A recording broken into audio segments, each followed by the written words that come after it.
ಆಮೇಲೆ ಇಲ್ಲಿ ಹೇಳ್ತಾನ, ಯೆಹೋಶುವ ಹೇಳ್ತಾನ, ಏನ್ ಹೇಳ್ತಾನ, ನಾನು ನನ್ನ ಮನೆಯವರು ಯೆಹೋವನನ್ನೇ ಸೇವಿಸ್ತೇವೆ, ನಾನು ನನ್ನ ಮನೆಯವರು.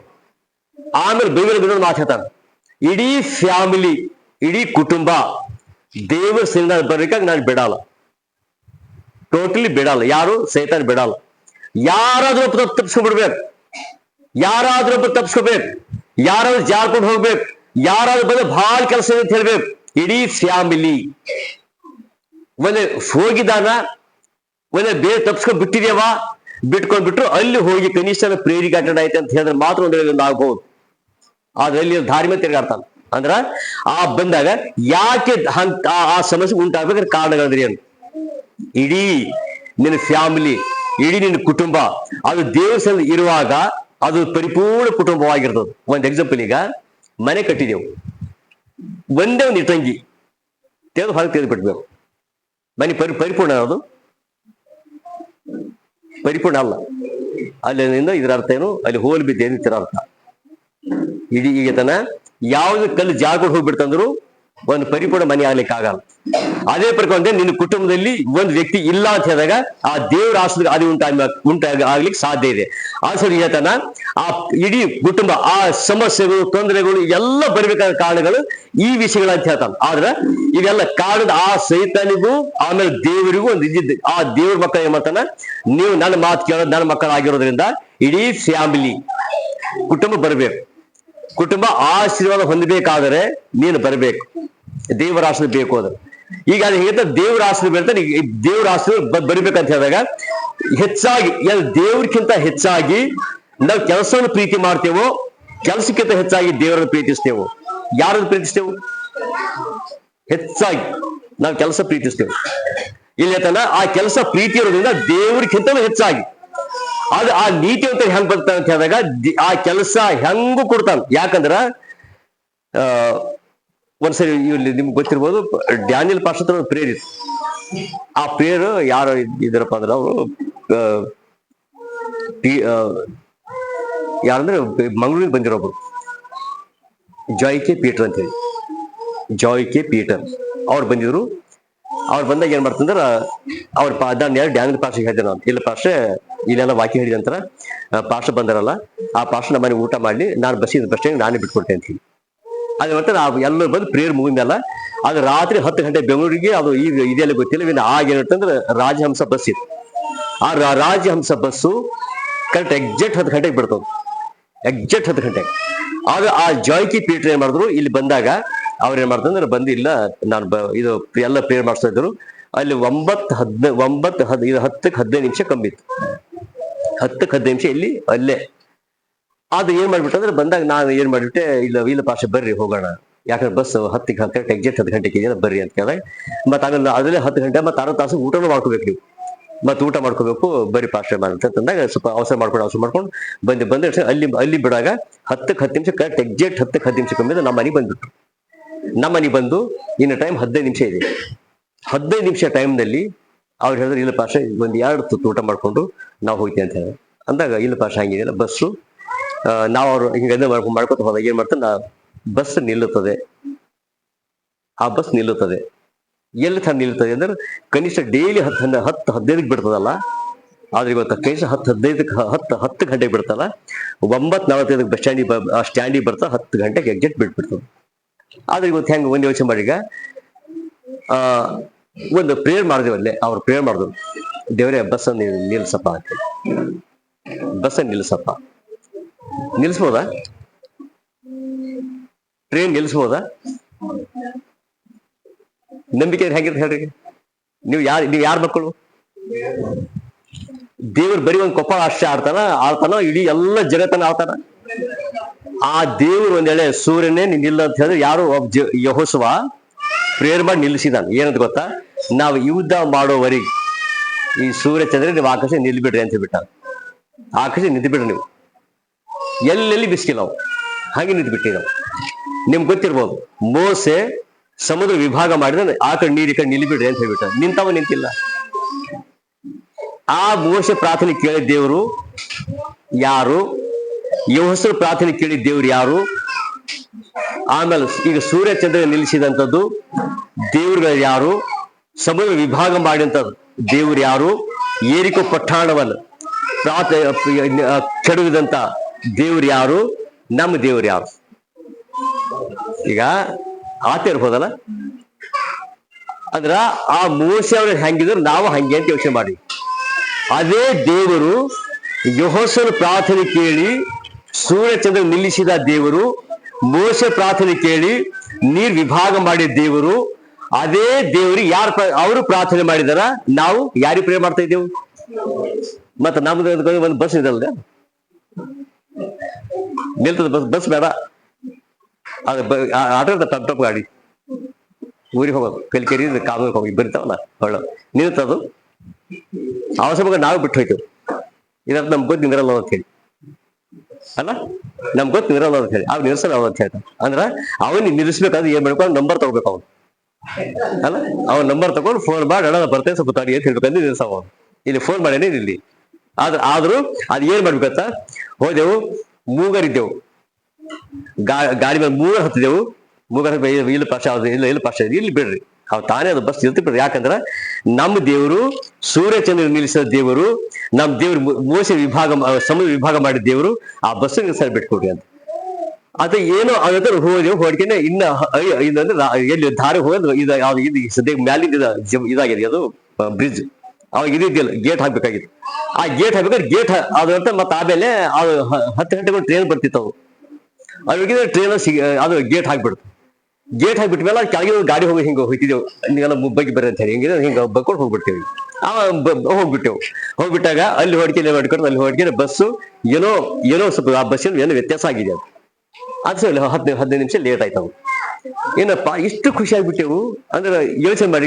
ನಾವು ಏನು ರಿಪೇರಿ ಮಾಡೋದು ನಾವ್ ಹೇಳ್ದೇವ ಅಂದ್ರೆ ಈಗ ನಮ್ ನಂಬಿಕೆ ಹಂಗ ಬರ್ತ ಹೇಳ್ರಿ, ದೇವ್ರ ನಂಬಬೇಕು, ಬಸ್ ಖರಾಬ್ ಆಗೈತೆ ನಾವ್ ಹೇಳ್ಬೇಕು.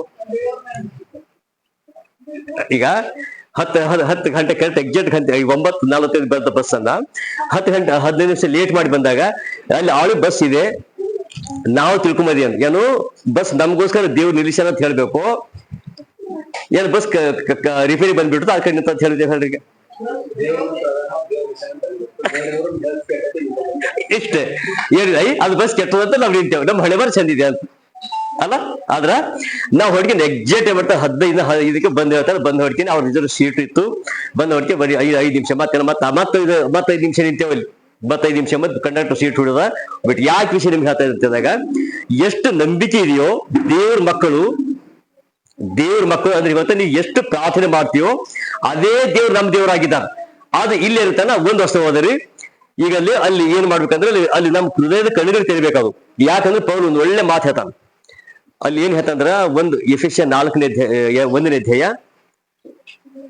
ಅಲ್ಲಿ ಪ್ರೇಯರ್ ನಾವು ಪ್ರೇಯರ್ ಏನ್ ಮಾಡ್ಬೇಕಂದ್ರ ಪ್ರೇಯರ್ ಮಾಡೋದಿಲ್ಲ ನಾವು. ಇಲ್ಲಿ ಹೇಳ್ತಾನ 1ನೇ ಅಧ್ಯಾಯ ಅದು 17ನೇ ವರ್ಷ ನೋಡ್ರಿ, 17, 18, 2 ವರ್ಷಗಳು. ಎಫೆಸ 1ನೇ ಅಧ್ಯಾಯ 14 ಇದಲ್ಲದೆ ಎಫೆಸ 1ನೇ ಅಧ್ಯಾಯ 17, 18 ನಮ್ಮ ಕರ್ತನಾದ ಯೇಸು ಕ್ರಿಸ್ತನ ದೇವರು ಪ್ರಭಾವ ಸ್ವರೂಪನ ತಂದೆಯು ಆಗಿರುವ ಆತನು ತನ್ನ ವಿಷಯವಾಗಿ ತಿಳುವಳಿಕೆಯನ್ನು ಕೊಟ್ಟು ಇದುವರೆಗೆ ಗುಪ್ತವಾಗಿದ್ದ ಸತ್ಯಾರ್ಥಗಳನ್ನು ತಿಳಿದುಕೊಳ್ಳುವ ಜ್ಞಾನವುಳ್ಳ ಆತ್ಮವನ್ನು ನಿಮಗೆ ದಯಪಾಲಿಸಬೇಕೆಂದು ಪ್ರಾರ್ಥಿಸುತ್ತೇನೆ.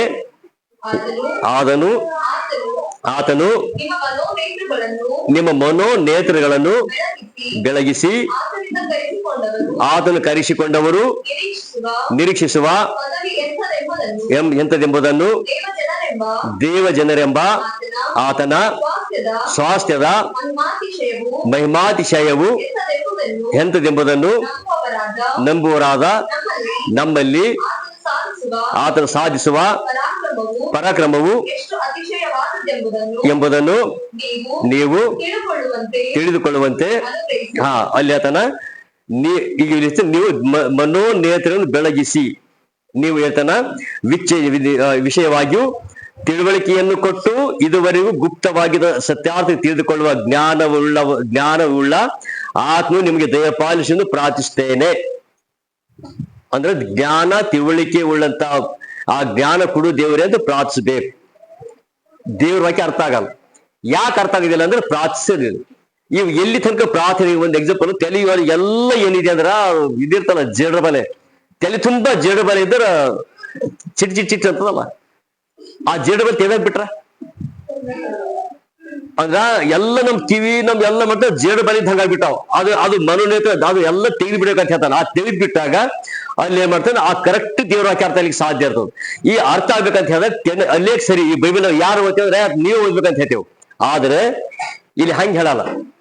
ಆ ದೇವ್ರ ವಾಕ್ಯದಲ್ಲಿ ಯಾರು ಓದ್ಬೇಕು? ದೇವ್ರ ವಾಕ್ಯ ಒಂದು ಎಕ್ಸಾಂಪಲ್ ಇದು. ದೇವ್ರ ವಾಕ್ಯವನ್ನು ಯಾರು ಓದ್ಬೇಕು? ದೇವ್ರ ವಾಕ್ಯ ಓದೋರು ಯಾರು? ಆ ದೇವ್ರ ವಾಕ್ಯ. ಆ ದೇವ್ರ ವಾಕ್ಯ ನಿಮ್ಮನ್ನು ಎಷ್ಟು ಜ್ಞಾನೋತ್ತನೆ ಮಾಡ್ತದೆ. ಎಕ್ಸಾಂಪಲ್ 1 ವರ್ಷ ಓದ್ರಿ ಜ್ಞಾನೋಕ್ತಿ 1ನೇ ಅಧ್ಯಾಯ, ಜ್ಞಾನೋಕ್ತಿ 1 2 ವರ್ಷ 1ನೇ ಅಧ್ಯಾಯ 2 ವರ್ಷ ಓದ್ ನೋಡ್ರಿ ಜ್ಞಾನೋಕ್ತಿ 1. ಯಾಕೆ ಎಲ್ಲರಿಗೂ ಹೇಳ್ತೇವೆ ಏನು ಬೈಬಲ್ ಓದ್ಬೇಕು ನೀವು, ಬೈಬಲ್ ಓದ್ಬೇಕು. ಅದು ಒಂದು ಸರಿ ಹೇಳ್ತೇನೆ, ಬೈಬಲ್ ನಿಮ್ ಕೈಲಿ ಇರೋದ್ರಿಂದ ಎಷ್ಟು ಜನ ಬೈಬಲ್ ಓದ್ತೀರಿ ಡೈಲಿ ಕನಿಷ್ಠ ಒಂದು ದಿನ, ಕನಿಷ್ಠ 1 ಅಧ್ಯಾಯ 2 ಅಧ್ಯಾಯ 3 ಅಧ್ಯಾಯ ಓದ್ತೇವೆ. ಅದು ಹೇಳ್ತೇನೆ, ಓದಕ್ ಸಮಯ ಸಿಗಾವ. ಮೊಬೈಲ್ ಎಲ್ಲೋ ಬೇಕಾದ ಸಮಯ ಸಿಗುತ್ತೆ ನಿಮಗ್ ಬೈಬಲ್ ಓದ್ಲಕ್ಕ. ಅದು ಒಂದು ಯೋಚನೆ ಮಾಡಿ. ಈಗ ಆ ಮೊಬೈಲ್ ಅಲ್ಲಿ ಅಷ್ಟು ನಿಮಗ್ ಸಮಯ ಸಿಗ್ತದ, ಬೈಬಲ್ ಯಾಕೆ ಓದ್ಲಕ್ಕೆ ನಿಮಗ್ ಸಮಯ ಸಿಗಲ್ಲ? ಈಗ ಬೈಬಲ್ ಓದಕ್ ಸಮಯ ಇಲ್ಲ, ಮೊಬೈಲ್ ನೋಡ್ಬೇಕಾದ್ರ ಎಲ್ಲಿ ಹಿಂಗ್ ಧಾರೆ ನೋಡಿ, ಧಾರೆ ಹೋಗ್ತಾ ಹಿಂಗ್ ಹೋಗ್ತಾರೆ. ಈಗ ಬೈಬಲ್ ಆಯ್ತಲ್ಲ ಅಷ್ಟು ನೋಡ್ತೇವೆ. ಆದ್ರೆ ಬೈಬಲ್ ಅಂದ್ರ ಓದರೆ ಏನ್ ಸಿಗ್ಬೋದು ಓದ್ ನೋಡ್ರಿ. ಅರಸನಾಗಿದ್ದ ದಾವೀದನ ಮಗನಾದ ಸೊಲೊಮೋನನ ಜ್ಞಾನೋಕ್ತಿಗಳು, ಇವುಗಳಿಂದ ಯಾವುಗಳಿಂದ? ಈ ಜ್ಞಾನೋಕ್ತಿಗಳಿಂದ ಜನರು ಜ್ಞಾನವನ್ನು, ಶಿಕ್ಷೆಯನ್ನು ಪಡೆದು ಬುದ್ಧಿವಾದವನ್ನು ಗ್ರಹಿಸಿ ವಿವೇಕ ಮಾರ್ಗದಲ್ಲಿ, ಅಂದರೆ ನೀತಿ ನ್ಯಾಯ ಧರ್ಮಗಳಲ್ಲಿ ಶಿಕ್ಷಿತರಾಗುವರು. 3 ವರ್ಷ ಯಾವು? ಈ ಜ್ಞಾನೋಕ್ತಿಗಳು ಮೂಢರಂದ್ರ ಯಾರು?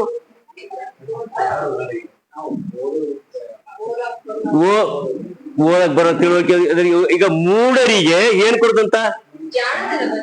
ಮೂಢರಿಗೆ ಜಾಣತನವನ್ನು, ಯೌವನಸ್ಥರಿಗೆ ತಿಳುವಳಿಕೆಯನ್ನು, ಬುದ್ಧಿಯನ್ನು ಉಂಟು ಮಾಡುವವು.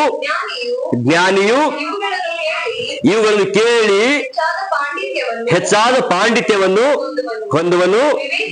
ವಿವೇಕಿಯು ಮತ್ತಷ್ಟು ಉಚಿತಾಲೋಚನೆ ಉಳ್ಳವನಾಗಿರುವನು. ಸಾಕು ಇಲ್ಲಿ ತನ್ನ ವಿವೇಕ ಮಾರ್ಗದಲ್ಲಿ, ಅಂದರೆ ನೀತಿ ನ್ಯಾಯ ಧರ್ಮಗಳು ಶಿಕ್ಷಿತರಾಗುವರು. ಇವು ಮೂಢರಿಗೆ ಜಾಣತನ. ಮೂಢರಿಗೆ ಅಂದ್ರೆ ಜ್ಞಾನ ಇಲ್ಲದವರಿಗೆ, ತಿಳುವಳಿಕೆ ಇಲ್ಲದವರಿಗೆ ಇದು ತಿಳುವಳಿಕೆಯನ್ನು ಕೊಡ್ತಾವ. ಈ ತಿಳುವಳಿಕೆ ಮೂಢನು ಅನೇಕ ಮೂಢ ಕಾರ್ಯಗಳು ಮಾಡ್ತಾನ. ಅದು ಜಾಣನು ಎಲ್ಲವೂ ತಿಳುವಳಿಕೆ ಉಳ್ಳವನಾಗಿರ್ತಾನ, ಎಲ್ಲ ಗೊತ್ತಿರ್ತದ. ಎಕ್ಸಾಂಪಲ್ ಕೆಲವಂತ ಯಾಕಂದ್ರೆ ಆಮೇಲೆ ಹೇಳ್ತಾನೆ, ಯೌವನಸ್ಥರಿಗೆ ತಿಳುವಳಿಕೆಯನ್ನು ಬುದ್ಧಿಯನ್ನು ಉಂಟು ಮಾಡುವವು. ಸ್ಪೆಷಲ್ ಯೌವನಸ್ಥರಿಗೆ ಇಲ್ಲಿ ಹೇಳ್ತಾನೆ, ಯೌವನಸ್ಥರಿಗೆ ಮೂಢರಿಗೆ. ಆಮೇಲೆ ಹೇಳ್ತಾನೆ ಇವೆಲ್ಲ ಜ್ಞಾನ ಕೊಡ್ತೀನಿ ನಿಮ್ಮಲ್ಲಿ. ಯಾವುದು? ಬೈಬಲ್. ಯಾಕೆ ಓದಕ್ಕೆ ಸೈನ್ಸ್ ಹೇಳಿದಿಲ್ಲ ಅಂದ್ರೆ, ಈಗ ಒಂದು ವೇಳೆ ನೀನು ನಾನು ಬೈಬಲ್ ಓದಿದರೆ ಪಂಡಿತರಾಯ್ತೇವೆ. ನೀನು ಪಂಡಿತ ಆಗಿದ್ದಾರೆ, ನೀನು ಜ್ಞಾನವಂತನಾಗಿದ್ದಾರೆ, ನೀನ್ ತಿಳುವಳಿಕೆಯವನಾಗಿದ್ದಾರೆ, ಯಾರಿಗೆ ದುಃಖ ಹೇಳ್ರಿ? ದುಃಖ ಯಾರಿಗೆ? ಸೈತನಿಗೆ ಬಹಳ ದುಃಖ. ಹಿಂಗೆಲ್ಲ ನೀನು ಪಂಡಿತನಾಗಬಾರ್ದು, ಅಂದ್ರೆ ಮೂಢನಾಗಿರ್ಬೇಕು, ನೀನು ದಡ್ಡನಾಗಿರ್ಬೇಕು. ಅದು ಇಲ್ಲಿ ದೇವ್ರು ಹೇಳ್ತಾನೆ, ನೀವು ಹೇಳ್ತಾನೆ ನೀನು ಬುದ್ಧಿವಂತನಾಗ್ಬೇಕು, ಮೂಢನಾಗಿರ್ಬಾರ್ದು. ಅದು ಇಲ್ಲಿ ಹೇಳ್ತಾನೆ ಅವನಿಗೆ ಮೂಢ ಕೆಲಸ ಮಾಡಿ ಕಳಿಸ್ತಾನೆ. ಮೂಢ ಕೆಲಸ ಒಂದು ಎಕ್ಸಾಂಪಲ್, ಈಗ ತಂದೆ ತಾಯಿಗೆ ಸನ್ಮಾನಿಸ್ತೇವ, ಒಂದೇದು. ನನ್ನ ಕುಟುಂಬದ ಯಾರು ಗೊತ್ತಾ? ನನ್ನ ಅಣ್ಣ ತಮ್ಮಂದ್ರೆ ಯಾರು ಗೊತ್ತಾ? ಅಕ್ಕ ತಂಗಿಯರಂದ್ರೆ ಯಾರು ಗೊತ್ತಾ? ಮೂಢರಿಗೆ ಏನು ಗೊತ್ತಿರಲ್ಲ. ಅದು ಹೇಳ್ತಾ, ಅದು ಮೂಢನಿಗೆ, ಅದು ಜ್ಞಾನವಂತನಿಗೆ ಗೊತ್ತು. ನನ್ನ ತಂದೆ ಯಾರು, ತಾಯಿ ಯಾರು, ಅಕ್ಕ ಯಾರು, ತಮ್ಮ ಯಾರು, ತಂಗಿ ಯಾರು, ಕುಟುಂಬ ಅಂದ್ರೆ ಯಾರು, ಯಾವ ತಿಳ್ಕೋಬೇಕು ಎಲ್ಲ ಜ್ಞಾನ ಕೊಡ್ತಾವ. ಆಮೇಲೆ ಈ ಯೋಚನೆ ಮಾಡ್ಬೋದು, ಯಾರು ಹಾಗಿದೆ? ಈ ಬೈಬಲ್ ಓದೋರು ಯಾರು? ಹೇಳ್ತಾನ, ಏನ್ ಹೇಳ್ತಾ ಗೊತ್ತಾ? ತಂದೆ ತಾಯಿ ಎಷ್ಟು ಮಂದಿ ಬೈಯೋರಿಲ್ಲ? ತಂದೆ ತಾಯಿ ಬೈಯೋರು ಬೇಯಲಾರ್ದ್ರ ಸನ್ಮಾನಿಸೋರು ಬೇಯೋರು ಇದಾರ ಇಲ್ಲ? ಇದಾರ. ತಂದೆ ತಾಯಿ ಬಡಿಯೋರು ಇದಾರ ಇಲ್ಲ? ಈಗ ತಂದೆ ತಾಯಿಯನ್ನ ಬಡಿಯೋರು ಇದಾರ. ತಂದೆ ತಾಯಿಯನ್ನು ಎದುರು ಮಾತಾಡೋರು ಈಗ ಯೋಚನೆ ಮಾಡಿ. ಈಗ ಇದೆಲ್ಲ ಯಾರು? ತಂದೆ ಎಂಬುದು ಜ್ಞಾನ ಇಲ್ಲ, ತಾಯಿ ಎಂಬ ಜ್ಞಾನ ಇಲ್ಲ, ಅಕ್ಕ ತಂಗಿಯರೆಂಬ ಜ್ಞಾನ ಇಲ್ಲ, ಯಾವುದು ಜ್ಞಾನ ಇಲ್ಲ. ಆದ್ರೂ ಒಂದು ಯೋಚನೆ ಮಾಡಿ. ಯಾಕಂದ್ರೆ ಮೊನ್ನೆ ಒಂದು ಹಂದಿ ಡೆಲಿವರಿ ಆಗತ್ತಿತ್ತು. ಯಾರು ಗೂಡು ಕಟ್ಟಬೇಕು? ಯಾರು ಗೂಡೋದು? ಅದು ನಾನೇ ಕಟ್ಕೊಳ್ತದು. ತಾನು ಗೂಡನ್ನು ತಾನೇ ಕಟ್ಕೊತಾ ಇದೆ ಅಂದ್ರೆ ಇದ್ರ ಅರ್ಥ. ಅದಕ್ಕೆ ಏನಂತ ಗೊತ್ತಾ? ಈಗ ಎಂತ ಹಂದಿ ಅಂತ, ನಾಯಿ ಅಂತ ಬೇಯ್ತೇವಿಲ್ಲ ಅಂದ್ರೆ ಇದ್ರ ಅರ್ಥ ಅದಕ್ಕೂ ಜ್ಞಾನ ಇದೆ ಅಂತ ಇದ್ರ ಅರ್ಥ. ಅದಕ್ಕೂ ನಾನು ಡೆಲಿವರಿ ಆಗ್ತಾ ಇದೆ, ನನ್ನ ಡೆಲಿವರಿ ಸಮಯ ಬರ್ತಾ ಇದೆ, ನಾನು ಮನೆ ಕಟ್ಕೋಬೇಕು, ನನ್ನ ಮಕ್ಕಳು ಹಡಿಬೇಕು ಅನ್ನೋದೇನಿದೆ ಗೊತ್ತಾ? ಅದು ಜ್ಞಾನ ಇಟ್ಕೊಂಡು ಮನೆ ಕಟ್ತಾ ಇದೆ. ಕಾಗೆ ತತ್ತಿ ಹಾಕ್ಬೇಕಾದ್ರೆ ಮನೆ ಕಟ್ತವ್, ಗುಬ್ಬಿಗಳು ಮನೆ ಕಟ್ತವ್ ಅಂದ್ರೆ ಇದ್ರ ಅರ್ಥ ಏನು? ನನ್ನ ಡೆಲಿವರಿ ಸಮಯ ಹತ್ತಿರ ಬಂತು, ನಾನು ಈಗ ಡೆಲಿವರಿ ಆಗ್ಬೇಕಾಗಿದೆ. ಆ ಡೆಲಿವರಿ ಸಮಯದಲ್ಲಿ ಮಕ್ಕಳಿಗೆ ಜೋಪಾನ ಮಾಡ್ಕೊಂತಾರೆ. ಅದು ಕನಿಷ್ಠ ಒಂದು 3 ದಿನ ಏನ್ ತಿನ್ಲಾರ್ದಂಗ ಆ ಮಕ್ಕಳಿಗೆ ಜೋಪಾನ ಮಾಡ್ಕೊಂಡು ಯಾವ್ದು ವೈರಿಗೆ ಬಂದು ತಿನ್ಬಾರ್ದು, ಗಾರ್ ಮಾಡ್ಕೊತಿರ್ಗಾಡ್ತಾವ್ ಅಂದ್ರೆ ಅರ್ಥ ಅದಕ್ಕೂ ಜ್ಞಾನ ಇದೆ, ಅದಕ್ಕೆ ತಿಳುವಳಿಕೆ ಇದೆ. ಆಮೇಲೆ ಅದು ಬಿಟ್ಕೊಂಡು ಹೋಗಿ ಅಷ್ಟು ಯಾರು ಅಬ್ಸರ್ವ್ ಮಾಡಿ ಯಾರು ನೋಡ್ತಾರೆ? ಫಸ್ಟ್ ನಮ್ಗೆ ಕೆಲಸದಾಗ ನಾವು ತಲುಪಬಹುದು.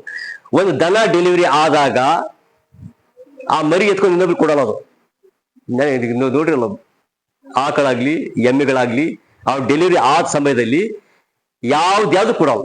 ಆ ಬಂದ್ರೆ ಮಾತ್ರ ಬೆಂದ್ಕೊಂಡು ಹೋಗ್ಬಿಡ್ತಾವ್. ಈಗ ಅದೇ ಪ್ರತಿ ಇದ್ರ ಅರ್ಥ ಜ್ಞಾನ. ಇದು ಏನು? ನನ್ನ ಮಗ, ನನ್ನ ತಾಯಿ, ಇದು ನನ್ನ ಮರಿ ಅಂತ ಆ ತೈತಾಗಿ ಗೊತ್ತಿರ್ತದೆ. ಅದಕ್ಕೋಸ್ಕರವಾಗಿ ಈಗ ಒಂದು ಯೋಚನೆ ಮಾಡ್ರಿ, ತಂದೆ ತಾಯಿ ಬೇಯೋದು ಅಂತಂದ್ರೆ ಈಗ ಅದೇ ಸೇಮ್ ಆದೇವು, ಅದಕ್ಕೆ ಇನ್ನ ಕೊನೆ ಆಗ್ಬಿಟ್ಟೆವು. ಈಗ ತಾಯಿ ಬೇಯ್ಬೇಕಂತ ಹೇಳಿದಾಗ ಆ ಜೋಪಾನ ಮಾಡಿ 9 ತಿಂಗಳ ತನಕ ಇಟ್ಕೊಂಡು ಗರ್ಭ ಧರಿಸಿ ಆಗಿ ಇಟ್ಕೊಂಡು ಹೋಗಿ ಯಾಕೆ ಅಲ್ಲಿರುವಾಗ್ಲೇ ತಿರ್ಗಾಡ್ ಬಂದ್ರು. ಹೌದಾ? ಯಾರು ಹೊತ್ಕೊಂಡಿದಾರೋ, ಯಾರು ಊಟ ಬಡಿಸಿದಾರೋ, ಯಾರಿಗೆ ಸ್ನಾನ ಮಾಡಿಸಿದಾರೋ, ಯಾರಿಗೆ ಚೆನ್ನಾಗಿ ಫ್ರೆಶ್ ಮಾಡಿದಾರೋ ಅವರಿಗೆ ಬಂದಂತೆ ಅವ್ರ ಮೇಲೆ ಕೈ ಮಾಡ್ತೇವೆ, ಅವರಿಗೆ ತಿರಸ್ಕಾರ ಮಾಡ್ತೇವೆ, ಅವರಿಗೆ ಬೇಯ್ತೇವೆ. ಕಾರಣ ಏನ್ ಅಂದ್ರೆ ಬುದ್ಧಿ ಇದೆ ಅಂತ ಹೇಳ್ಬೇಕು, ಇಲ್ಲ ತಂಬೇಕು ಗಾಢ. ಈಗ ಅದು ಯಾಕಂದ್ರೆ ಗೊತ್ತಾ? ಇಲ್ಲಂದ್ರೆ ಬೈಬಲ್ ಹೇಳ್ತಾರ ಮೂಡನು ಅಂತಿದ್ರ ಅರ್ಥ. ಬೈಬಲ್ ಹೇಳ್ತಾರ ಮೂಡನು, ಯಾಕಂದ್ರೆ ಅದು ಗೊತ್ತಿಲ್ಲ. ಅದು ಇದಕ್ಕ ಗೊತ್ತು. ಏನ್ ಗೊತ್ತಾ? ಈ ಪ್ರಾಣಿ ಗೊತ್ತು, ಅದ್ರ ತಾಯಿ ಅನ್ನೋದು ಗೊತ್ತು, ಅದು ಹೌದು ಮರಿ ಹಾಕಿರೋದು ಗೊತ್ತು, ಅದು ಇದಕ್ ಗೊತ್ತಿದೆ, ಅದಕ್ಕಿಂತ ಕಡೆ ಅಂತ ಹೇಳ್ತಾರೆ. ಅದು ಹೇಳ್ತಾನ ಬುದ್ಧಿ ಇಲ್ಲದವನು ಜೋರನು, ಬುದ್ಧಿ ಇಲ್ಲದವನು ಹದ್ದಿರ್ತಲ್ಲ, ಹದ್ದಿಗೆ ಏನು ಬುದ್ಧಿ ಇರಲ್ಲ ಅಂತ ಹೇಳ್ತಾನೆ. ಇನ್ನು ಬೈಬಲ್ ಹೇಳ್ತಾನೆ ಕಾಡು ಹಂದಿಗಳು ಅಂತ ಹೇಳ್ತಾನೆ. ಕಾಡು ಹಂದಿಗಳು ಬೇರೆ, ಕಾಡು ಪ್ರಾಣಿಗಳು ಬೇರೆ, ಅವುಗಳಿಗೂ ಒಂದು ಪ್ರೀತಿ ಇರ್ತದೆ ಹೇಳ್ತಾನ. ಆದ್ರ ಇಲ್ಲಿ ಬೈಬಲ್ ಹೇಳ್ತಾನ, ಇಲ್ಲಿ ನಿಮ್ ಮೂಡರಿಗೆ ಜಾಣತನ ಕೊಡ್ತಾವ. ಅದು ಕರೆಕ್ಟ್ ಅಂದ್ರೆ ಯಾರು ನೀನ್, ತಂದೆ ಯಾರು, ತಾಯಿ ಯಾರು, ಅಕ್ಕ ಯಾರು, ತಂಗಿ ಯಾರು, ಸಂಬಂಧ ಅಂದ್ರೆ ಏನು ಎಲ್ಲ ಕರೆಕ್ಟ್ ನಾಲೆಜ್ ಕೊಡ್ತಿದ್ರು. ಯಾವುದು? ಬೈಬಲ್. ಈ ಬೈಬಲ್ ಓದ ಮನುಷ್ಯನಿಗೆ ಎಲ್ಲ ತಿಳುವಳಿಕೆ ಇದೆ, ಆ ಜ್ಞಾನ ಇದೆ. ತನ್ನ ಮನೆ ಹೆಂಗ್ ಕಟ್ಕೋಬೇಕು, ಜ್ಞಾನವಂತೆ ತನ್ನ ಮನೆ ಯಾವ ರೀತಿ ಕಟ್ಬೇಕು, ಜ್ಞಾನವಂತೆ ತನ್ನ ಕುಟುಂಬ ಗಂಡ ಹ್ಯಾಂಗ್ ನೋಡ್ಕೋಬೇಕು, ಎಲ್ಲ ಕರೆಕ್ಟ್ ನೀಟಾಗಿದೆ ಯಾವ್ದ್ರಲ್ಲಿ? ಬೈಬಲ್ ಅಲ್ಲಿ. ಅದಕ್ಕೋಸ್ಕರ ಹೇಳ್ತಾರೆ ಒಂದೇ ಇಲ್ಲಂದ ಮನುಷ್ಯನು ಇದು ಬೈಬಲ್ ಓದ್ಬೇಕು. ಎಲ್ಲ ಸಿಕ್ಕೋರ ಎಲ್ಲರೂ. ಆಮೇಲೆ ಬೈಬಲ್ ಹೇಳ್ತಾರೆ ತಂದೆ ತಾಯಿ ಬಡಿಯವರು ಅಂತ ಹೇಳ್ತಾನ. 1 ತಿಮೋತಿ ಒಳಗೆ ಹೇಳ್ತಾನ ತಂದೆ ತಾಯಿ ಬಡಿಯವರು. ಒಂದು ಹಂಗೆ ಎತ್ಕೊಂಡು ಅವು ಎಷ್ಟು ನೋಡಿ ಎಷ್ಟು ಇರ್ತಾವೆ ಅಲ್ಲಿ. 1 ತಿಮೋತಿ ಯಾರು ಓದ್ಬೇಕು, ಯಾರು ಓದ್ಬಾರ್ದು, ಓದ್ಬಾರ್ತಾರೆ ಎಲ್ಲರೂ, ಪ್ರತಿಯೊಬ್ಬರೆಲ್ಲ ಇದು ಯಾರು ಇಲ್ಲೋ ಅವ್ರು ಓದ್ಬೇಕು. 1 ತಿಮೋತಿ 1ನೇ ಅಧ್ಯಾಯ, 1 ತಿಮೋತಿ 1ನೇ ಅಧ್ಯಾಯ 8ನೇ ವರ್ಷ ಓದ್ ನೋಡ್ರಿ. 8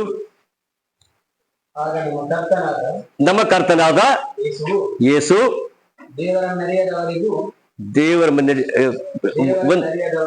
ದೇವರನ್ನ ಅರಿಯದವರಿಗೂ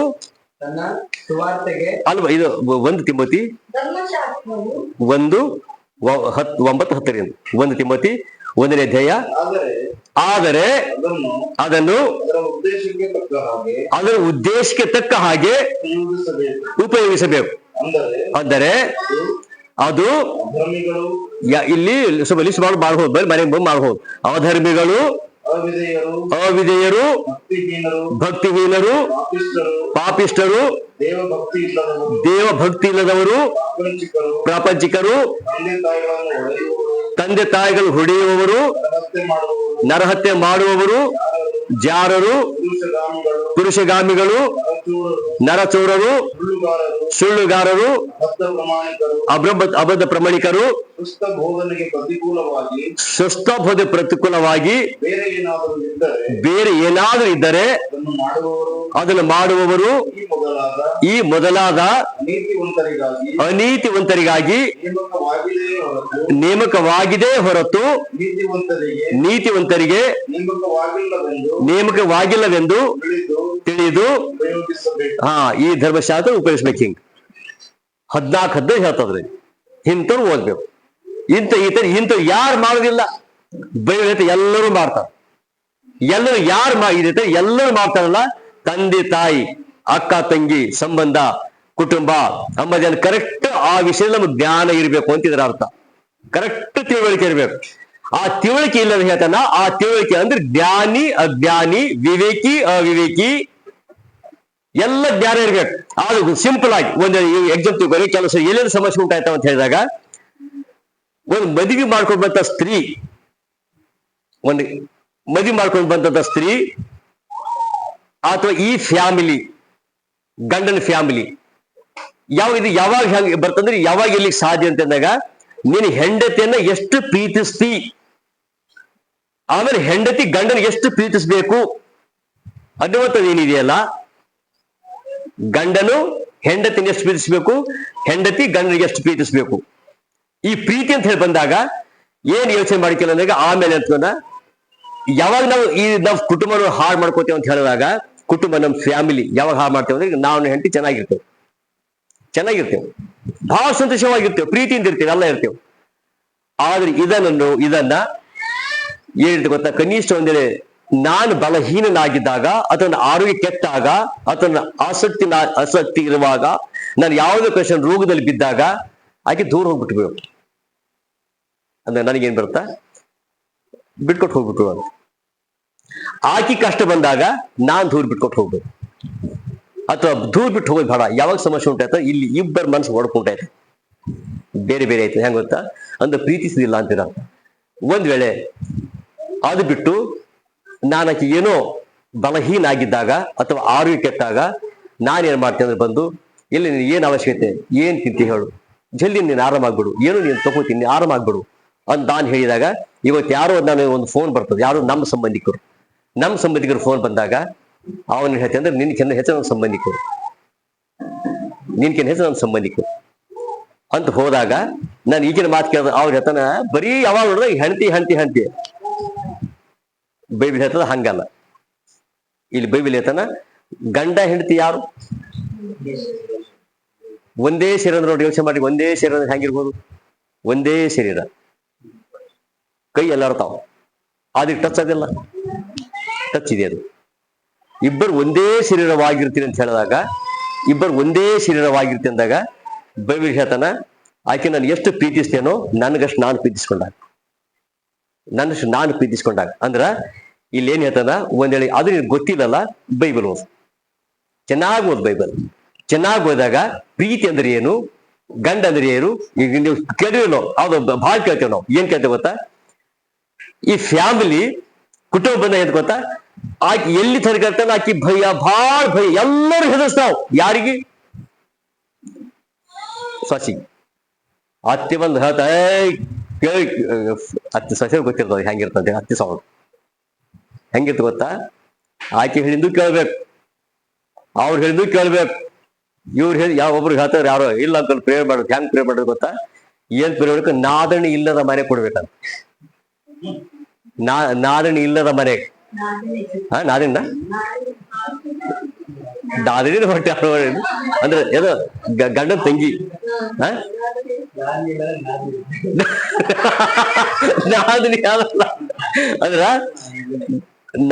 ನಾದಿನಿ ಅಂದ್ರೆ ಗಂಡನ ತಂಗಿ ಆಗ್ಲಿ ಅಕ್ಕ ಆಗ್ಲಿ ಇಲ್ಲದ ಮನೆ ಕೊಡ್ಬೇಕಂತ.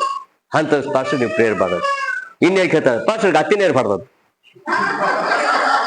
ಅಂದ್ರೆ ಇದ್ರ ಅರ್ಥ ಏನು? ಯಾಕಿರ್ಬಾರ್ದು?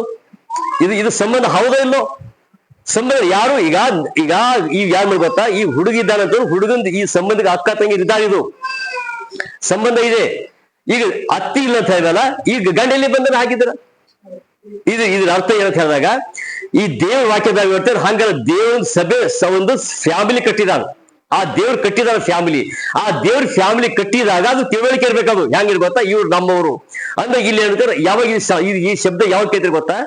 ಇದು ಹೆಂಗ್ ಕೇಳ್ತೇವೆ ಅಂದ್ರೆ, ಈಗ ಮನೆಗೆ ಒಂದೇಳಿ ಇಬ್ಬರು ಮೂಗಾರು ಇದ್ರು ಅಂತ ಇರ್ಬಾರ್ದು, ಯಾರು ಮಕ್ಕಳು ಇಷ್ಟೆಲ್ಲ ಬಂದಿಕ್ಕೆ ಹೆದರ್ಸುವಾಗ ಈಕಿಗೆ ಬಂದು ಏನ್ ಮಾಡ್ತಾರೆ? ಈಕಿಗೆ ಹೋಗಿ ಇಲ್ಲ ನೀನೇನ್ ಮಾಡೋದು, ಆಕಿ ಬಂದಿಕ್ಕಿ ಹೇಳಿದಾಗ ನಮ್ಮ ಮನೆಗೆ ಬಂದು ಹೇಳಿದ ಅಂತ ಹೇಳ್ತಾರ. ಇಲ್ಲಿಂದೋ ಬಂದಕ್ಕೆ ಅಂತ ಹೇಳ್ತಾರ. ಎಲ್ಲಿಂದೋ ಬಂದಕ್ಕಿ ನಮ್ಗೇನ್ ಹೇಳ್ತಾರ ಅಂತಾರೋ, ನಮ್ಮ ಮನಿಕೆ ಅಂದ್ರೆ ಇಲ್ಲಿ ನಮ್ಮ ಮನಿಕೆ ನಮ್ಗೇನ್ ಹೇಳ್ತಾರ ಅಂತ ಹೇಳ್ತಾರೋ. ಸಸಿ ಒಂದ್ ಏನೋ ಬಂದ್ ಮುಂದ್ ಹೊರದಪ್ಪ. ಈಗ ಎಕ್ಸಾಂಪಲ್ ನಮ್ ಸಾಸಿ 4 ಮಂದಿ ಅಣ್ಣ ತಪ್ಪಿದ್ದೇವು. ಆಕೆ ಬಂದು ಹೇಳ್ತಾಳೆ ಇಲ್ಲ ಹಂಗ್ ಮಾಡೋದು ಹಿಂಗ್ ಮಾಡೋ ಸ್ವಲ್ಪ ಸರಿ ಇರ್ಬೋದು ಅಂತ ಆಕೆ ಸಸಿ ಆಲೋಚನೆ ಕೊಡ್ತಾವ. ಆಲೋಚನೆ ಕೊಟ್ಟ ನಾವು ಕೇಳ್ತೇವ? ಯಾಕೆ ಕೇಳ ಹೇಳ್ರಿ? ನಾವ್ ಏನಂತೇವ ಅವಾಗ? ಎಲ್ಲಿಂದ ಬನ್ನಿ? ನಮ್ಮ ಮನೆ ಸ್ಟೋರಿ ನಿನಗೇನ್ ಗೊತ್ತು? ಹಿಂಗೇನ? ನಮ್ಮ ಮನೆ ಸ್ಟೋರಿ ನಿನಗೇನ್ ಗೊತ್ತು? ನೀ ಬಂದೆಲ್ಲ ಎಲ್ಲಿಂದ ಬಂದು ಹೇಳ್ತಿಯಲ್ಲ. ಕರೆಕ್ಟ್ ಯೋಚನೆ ಮಾಡಿ ನೋಡಿದಾಗ ಎಲ್ಲಿಂದ ಬಂದಕಿನ ಕರೆಕ್ಟ್ ಒಯ್ಗೆತನ ಅದು ಜ್ಞಾನ, ಅದು ಗೆತನ, ಅದು ಯಾವುದು ಎಲ್ಲಿಂದೋ ಬಂದೈತಿ ಮೂಢತನ. ಅದು ನಿಮ್ಮ ಫ್ಯಾಮಿಲಿಗೆ, ನಿನ್ನ ಕುಟುಂಬಕ್ಕೆ. ನಿನ್ನ ಕುಟುಂಬದಲ್ಲಿ ನೀನ್ ಅನಾರೋಗ್ಯವಿದ್ದಾಗ, ನೀನು ಹಸಿವೆ ಇದ್ದಾಗ ಊಟ ಬಡಿಸೋರು ಯಾರು? ಎಲ್ಲಿಂದ ಬಂದ ಸ್ತ್ರೀನೇ. ನೀನ್ ಆರೋಗ್ಯ ಕೆಟ್ಟ ಹೋದಾಗ ನೀನು ಸಂಬಂಧಿಕ ಬರ್ಲಿಕ್ಕಿಲ್ಲ, ನೀನ್ ಜೊತೆ ಬಂದು ಹಗಲು ಸೇವೆ ಮಾಡಕ್ಕೆ ನೀನು ಎಲ್ಲಿಂದ ಬಂದಕ್ಕಿನೇ. ಹೌದಾ ಇಲ್ಲ? ಆ ಸೇವೆ ಮಾಡಕ್ಕಿಗೆ ನಾವೇನ್ ಹೇಳ್ತೇವೆ ಗೊತ್ತಾ? ಎಲ್ಲಿಂದಲೂ ಬಂದಕ್ಕೆ ಅಂತ. ಇದು ಬೈಬಲ್ ಹೇಳ್ತದ. ಅಂದ್ರೆ ಎಲ್ಲಿಂದೋ ಬಂದಕ್ಕೆ ಅಂದ್ರೆ ಮೂಢತನ, ಅದು ನನ್ನ ಹೆಂಡತಿ ಅಂತ ಹೇಳೋದು ಜಾಣತನ. ಇದು ಕಷ್ಟಕ್ಕೆ ಬರುವಾಗ ಹೇಳ್ತಾನ. ಯಾಕಂದ್ರೆ ಅದು ದೇವರಿನ ಜೀವನ ನಿನ್ನ ಭಾಗದಲ್ಲಿ ಒಂದು ಭಾಗ. ಅದೊಂದು ಸರಿ ಹೇಳ್ತೀನಿ ನಿಮ್ಮಲ್ಲಿ. ಎಷ್ಟು ಈ ಎಲ್ಲಿ ಬಿದ್ದಾವಲ್ಲ, ಎಷ್ಟು ಭಾಗ ತಕೊಂಡಿದ್ರೆ ಇಲ್ಲಿಂದು? ಒಂದೇ ಒಂದು ಭಾಗ. ಆ ಒಂದು ಭಾಗ ಅಂದ್ರೆ ಅರ್ಥ 99% ಇದು ಪುರುಷನ್ ಬೇಕು, ಎಲ್ಲದಕ್ಕೂ ಬೇಕು. ಆದ್ರ ಇಲ್ಲಿ ಬೈಬಲ್ ಹೇಳ್ತಾನ ನಿನಗ್ ಮೂರಿಗೆ ಜಾಣತನವನ್ನು ಕಲಿಸ್ಕೊಡ್ತಾವ. ಆಮೇಲೆ ಹೇಳ್ತಾನ ಇಲ್ಲಿ ಬೈಬಲ್ ಹೇಳ್ತಾನ ಜಾಣತನ ಕಲಿಸ್ತದೆ. ನಿನ್ನ ಫ್ಯಾಮಿಲಿ ಅಂದ್ರೆ ಯಾರು, ನಿನ್ನ ಕುಟುಂಬದ ಎಂತದು, ಅದು ಕಟ್ಟಬೇಕು. ಅದು ಆಮೇಲೆ ಕಟ್ಟಿದಾಗ ಅದು ಪರಿಪೂರ್ಣ ಫ್ಯಾಮಿಲಿ, ಒಂದು ಕುಟುಂಬ. ಈ ಕುಟುಂಬದಲ್ಲಿ ಕಷ್ಟ, ಸಂಕಟ, ಬಡತನ, ರೋಗ ಯಾವುದೇ ಇರಬಹುದು. ಎಲ್ಲಾ ಕುಟುಂಬದಲ್ಲಿಯೂ ಯಾವ್ದು ಕುಟುಂಬ ಕಷ್ಟ ಇದೆಯಾ, ನಾನು ಗಂಡನ ಕುಟುಂಬ ಇಂಥ ಸಮಸ್ಯೆ ಇದೆ ಅಂತ ಇನ್ನೊಬ್ರು ಹೇಳೋದು ಬೇಡ. ಒಂದು ಯೋಚನೆ ಮಾಡಿ, ಈಗ ಹೇಳಿದ್ರೆ ತಿಳ್ಕೊರಿ, ಹೇಳ್ಬಿಡ್ರಿ ನನ್ ಗಂಡ ಸರಿ ಊಟ ಹಾಕೋದಿಲ್ಲ ಅಂದಾಗ ಯಾರು ಮರೆದೇ ಹೋಗ್ತಾ ಇದೆ? ನಾನು ಅಂತ ಎಕ್ಸಾಂಪಲ್ ನನ್ನ ಕೈಲಿ ಏನೇನೋ ಆಗಿದೆ, ಇದು ಬಂದ ಒಂದು 6 ಬೆರಳಿತಾವ. ನನ್ನ ಕೈ ಸರಿ ಇಲ್ರಿ, ನನ್ನ ಕೈ ಸರಿ ಇಲ್ಲ, 6 ಬೆರಳಿದ್ದಾವ. ನನ್ನ ಬೆರಳು 6 ಬೆರಳು ಹೇಳ್ಕೊತಿರ್ಗಾರದೆ. ಅವ್ ಎಂದೆಂದು ನೀನು ಅಬ್ಸರ್ವ್ ಮಾಡಿಲ್ಲ 6 ಬೆರಳಿದಾವ ಅಂತ ಹೇಳಿ. ನಿನ್ನ ಪಾಟಿ ಸುಮ್ಮನೆ ಇದ್ಬಿಟ್ಟೆ ಅಂತ ತಿಳ್ಕೊ. ಸುಮ್ಮನೆ ಇದ್ಬಿಟ್ಟಾಗ 6 ಬೆರಳಿದಾವ ಅಂತ ಹೇಳಿ ಪಬ್ಲಿಕ್ ಮಾಡಿದವ್ರು ಯಾರು? ಅಂದ್ರೆ ನಮ್ಮನ್ನ ಲಕ್ಷ್ಯ ಇಟ್ಟು ನೋಡ್ತೆ ಮಾಡಿದವ್ರು ಯಾರು? ನಾನೇ ಹೇಳ್ಕೊತಿರ್ಗಾರ. ಏನ್ ಗೊತ್ತಾ, ನನ್ಗೆ 6 ಬೆರಳಿದಾವ. ಹೇಳೋಣ, ನನಗೆ 6 ಬೆರಳಿದಾವ, ನನ್ನ ಕೈ ಸರಿ ಇಲ್ಲ. ಎಲ್ಲರಿಗೂ 10 ಬೆರಳಿದ್ದಾಗ ನನಗೆ 11 ಬೆರಳಿದ್ದಾವ ಅಂತ ಹೇಳ್ಕೊತಿರ್ ನಾವು. ಆದ್ರೆ ನಾ ಏನು ಹೇಳಿಲ್ಲಲ್ಲ, ಏನು ಹೇಳಿಲ್ಲ ಆ ಮನುಷ್ಯ ಪಾಸ್ಟಿಗೆ 11 ಬೆರಳಿದ್ದಾವಲ್ಲ ಅಂತ ಅಬ್ಸರ್ವ್ ಮಾಡ್ತಾನ ಆತ. ನನ್ನ ಪಾಡಿ ನಾನಿದ್ರ ಯಾರು ಅಬ್ಸರ್ವ್ ಮಾಡ? ನಾನಾಗಿ ಹೇಳ್ಬಿಡ್ತೀನಿ. ಅವ್ರಿಗೆ ಹೇಳಿದ್ರೆ 6 ಬೆರಳಿದ್ದಾವ 6 ಬೆರಳಿ ಅಂದ್ರ ಈ ನನ್ನ ಫ್ಯಾಮಿಲಿ ಕುಟುಂಬದಲ್ಲಿ ವಿಷಯದಲ್ಲಿ ಯಾರು ಪಬ್ಲಿಕ್ ಮಾಡೋದು? ಇವರೇ ಪಬ್ಲಿಕ್ ಮಾಡೋದು. ಅದು ಬೈಬಲ್ ಹೇಳ್ತಾನೆ ಮಾಡ್ಬಾರ್ದು ಹಂಗ ಪಬ್ಲಿಕ್. ಯಾಕಂದ್ರೆ ಬೈಬಲ್ ಹೇಳ್ತಾನೆ ಜ್ಞಾನವಂತೆ, ಬುದ್ಧಿವಂತೆ, ಜ್ಞಾನವಂತೆ ಬೈಬಲ್ ಹೇಳ್ತಾನ ಇದು. ಆಮೇಲೆ ಹೇಳ್ತಾನ ತಂದೆ ತಾಯಿಗಳನ್ನು ಈ ಹೇಳ್ತಾನೆ. ಆಮೇಲೆ ಯೌನಸ್ಥರಿಗೆ ತಿಳುವಳಿಕೆಯನ್ನು ಕೊಡ್ತಾ ಅಂತ ಹೇಳ್ತಾನ. ಅಂದ್ರೆ ಯೌನಸ್ಥರಿಗೆ ತಿಳುವಳಿಕೆ ಅಂದ್ರೆ ಹೆಂಗಿರ್ತದ? ಮೇನ್ ತಪ್ಪು ಅದು ಹೆಂಗ ತಪ್ಪು ಮಾಡೋದು ಯಾವಾಗ? ಯೌವನ ಪ್ರಾಯದಲ್ಲಿ.